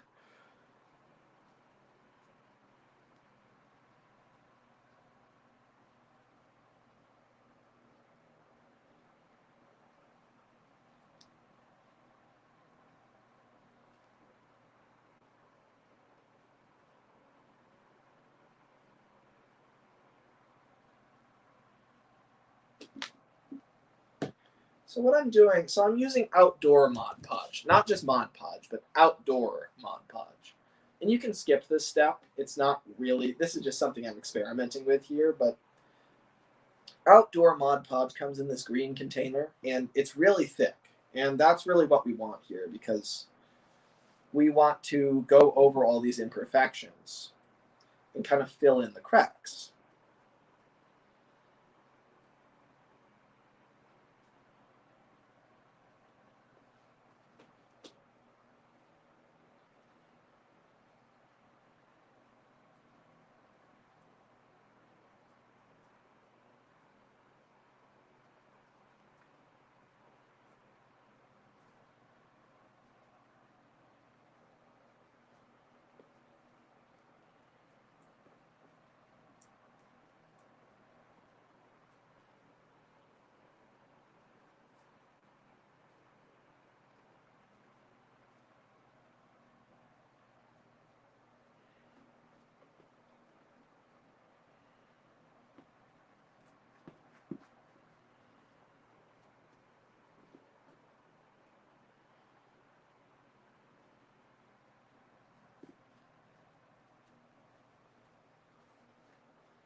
That's pretty cool.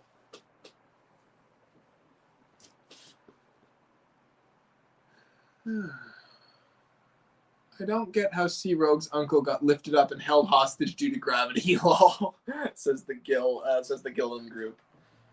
Yeah, there's a lot of questions like that TUGS just doesn't feel the need to answer, and I kind of love that about the show.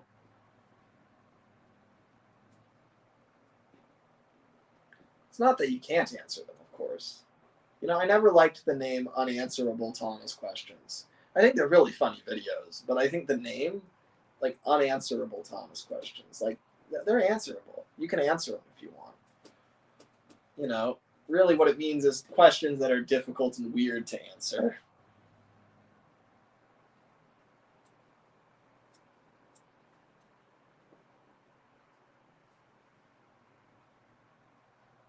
But hey, who am I?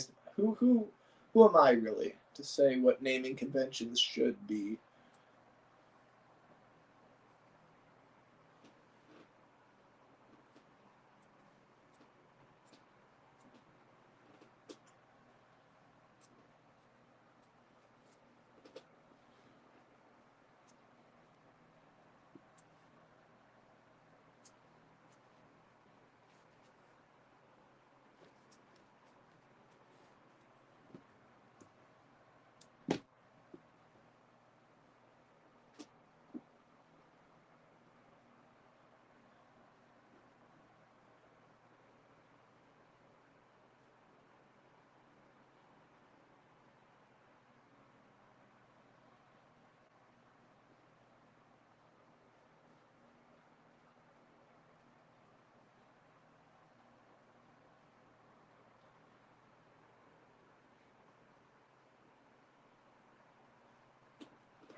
All right. So let's see if I can catch this on camera, kind of how it kind of glistens. It's not really showing up much. You can see how different. Oh, well, that's why. It's on that side. How different the two sides are.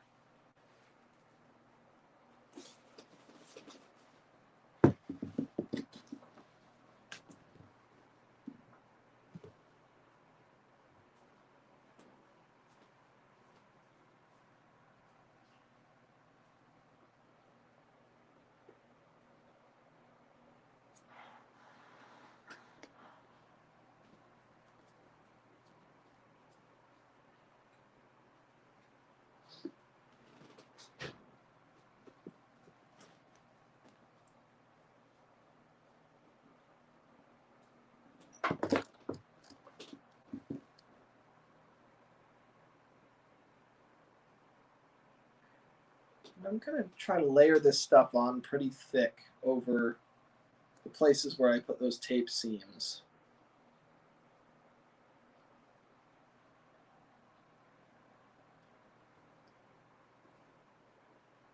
And just any areas that are really bumpy and jagged, I'm just pooling Mod Podge in those. So I'm kind of trying to use it as a sort of filler.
This is really quite a process. Just like all these layers. And I really have no idea if it will improve things. I mean, I'm really experimenting here. Like, you could just skip straight to the Flex Seal, or you could just paint right over the water putty and just not put it in the water. Like, you don't have to put these things in the water. But let's be honest, we want to, don't we?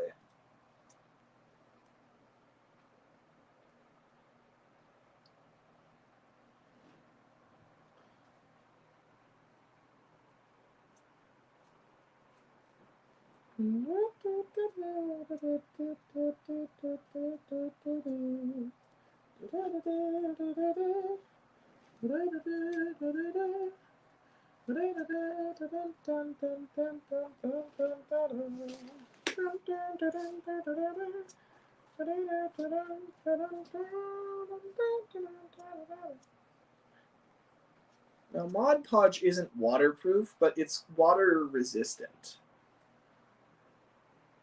Like, water tends to beat up on it. So if you cover a piece of paper entirely in Mod Podge, it won't get soaked with water immediately, but it's not really going to protect it forever either. But it will help. So I'm thinking this is a good layer to put around.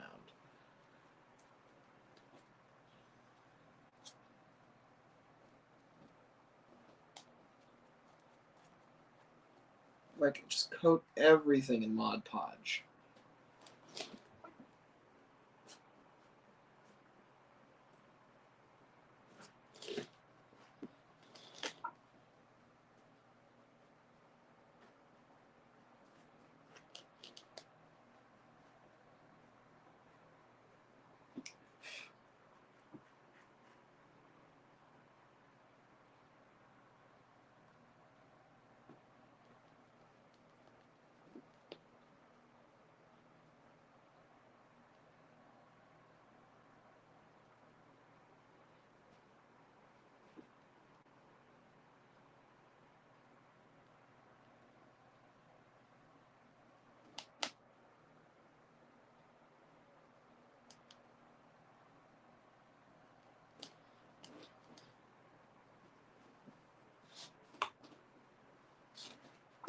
All right. So you see how glossy that is?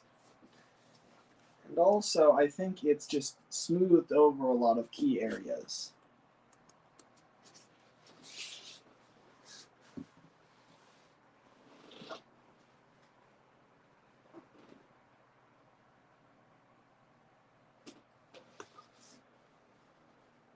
Huh.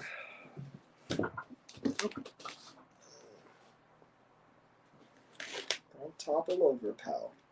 Whoever you are. Gotta find out who this boat is. This is the first part where I'll have to do some stuff off screen by next week, and then we'll finally be able to move on from the hull and start the superstructure. Did you just quote the description? Okay, I think I got a good size for Hercules' Tomy hull. Oh, cool.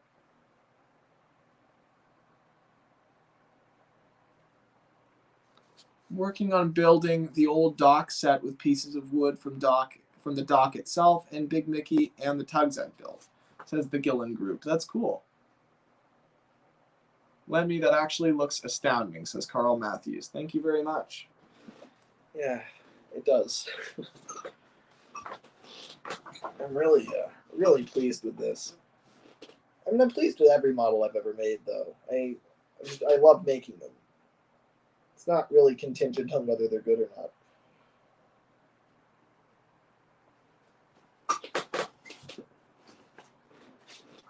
not. These are getting really close to the real show over time. It would be really interesting to see the real models, because I'm sure a lot of things would be different that I'd realize right off the bat. I'd be like, whoa, I didn't realize this.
don't know if I can really paint the other side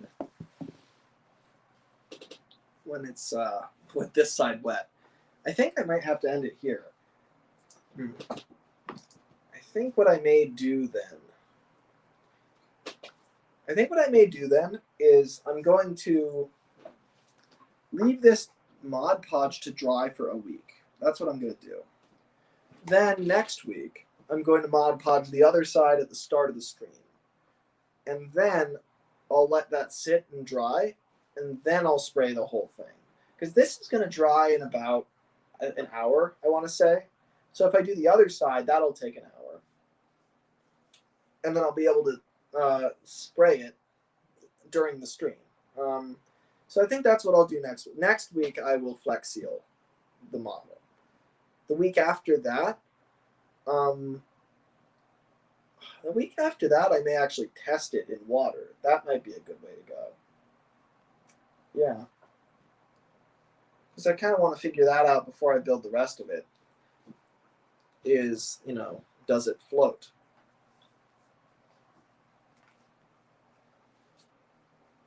Yeah, okay. So I'm going to leave this to dry then for a week. It only needs a few hours, but I do these on a weekly basis, so.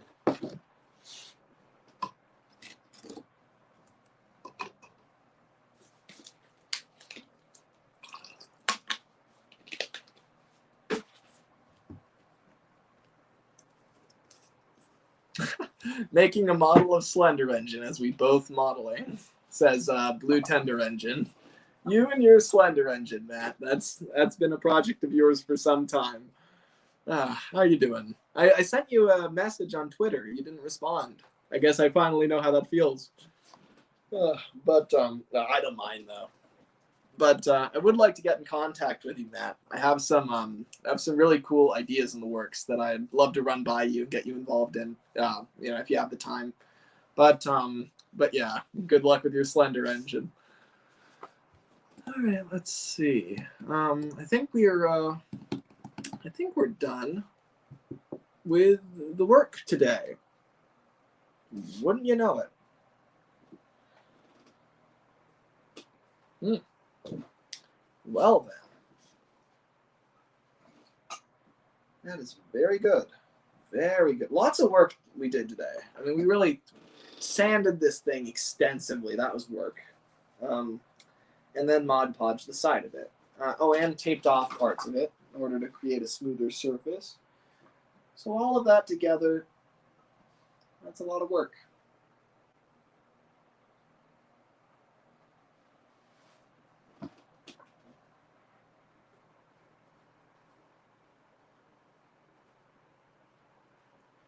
Don't mind me, I'm just spitting on the model.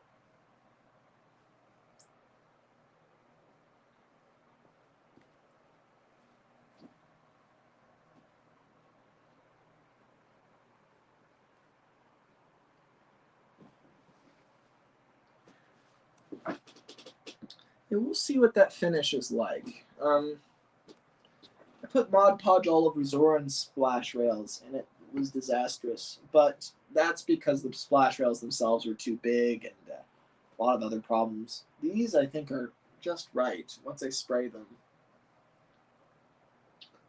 Yeah, to show you what I'm looking at, I'm trying to look at kind of the reflection. Okay, I'll try to match it. Kind of the reflection off of the splash rails as they hit the light to kind of see how the brush strokes are forming. And talk to me, Lemmy, says Floating Vessels Guy. First off, don't speak in all caps. And secondly, don't tell people to talk to you. They'll talk to you if they want to talk to you. It's rude to shout at people to pay attention to you. Might as well wave your arms and say, pay attention to me. Let me spit on ship hull like it's a comrade. What? If I was forced to build a tug at gunpoint, I'd know who to call. Orders are orders, says Scrapyard Studios. This looks really cool, I have to say.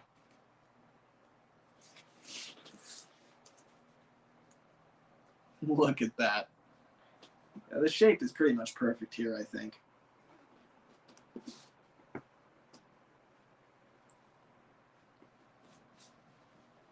All right, well. I'm just going to leave that for about a week.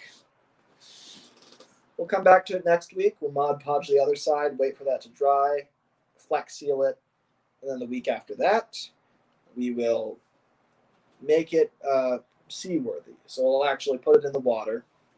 We will add little hooks on the bottom to add a big weight that dangles underneath that'll keep the thing at the right level. I think it's too early to put the motor in, but we'll do that eventually. Okay, all right. Well, I think that's pretty much everything for today then. So, I've been Master of the Lemons, aka Lemmy, and thank you all for watching. And yeah, okay. I'll see you all in the next one.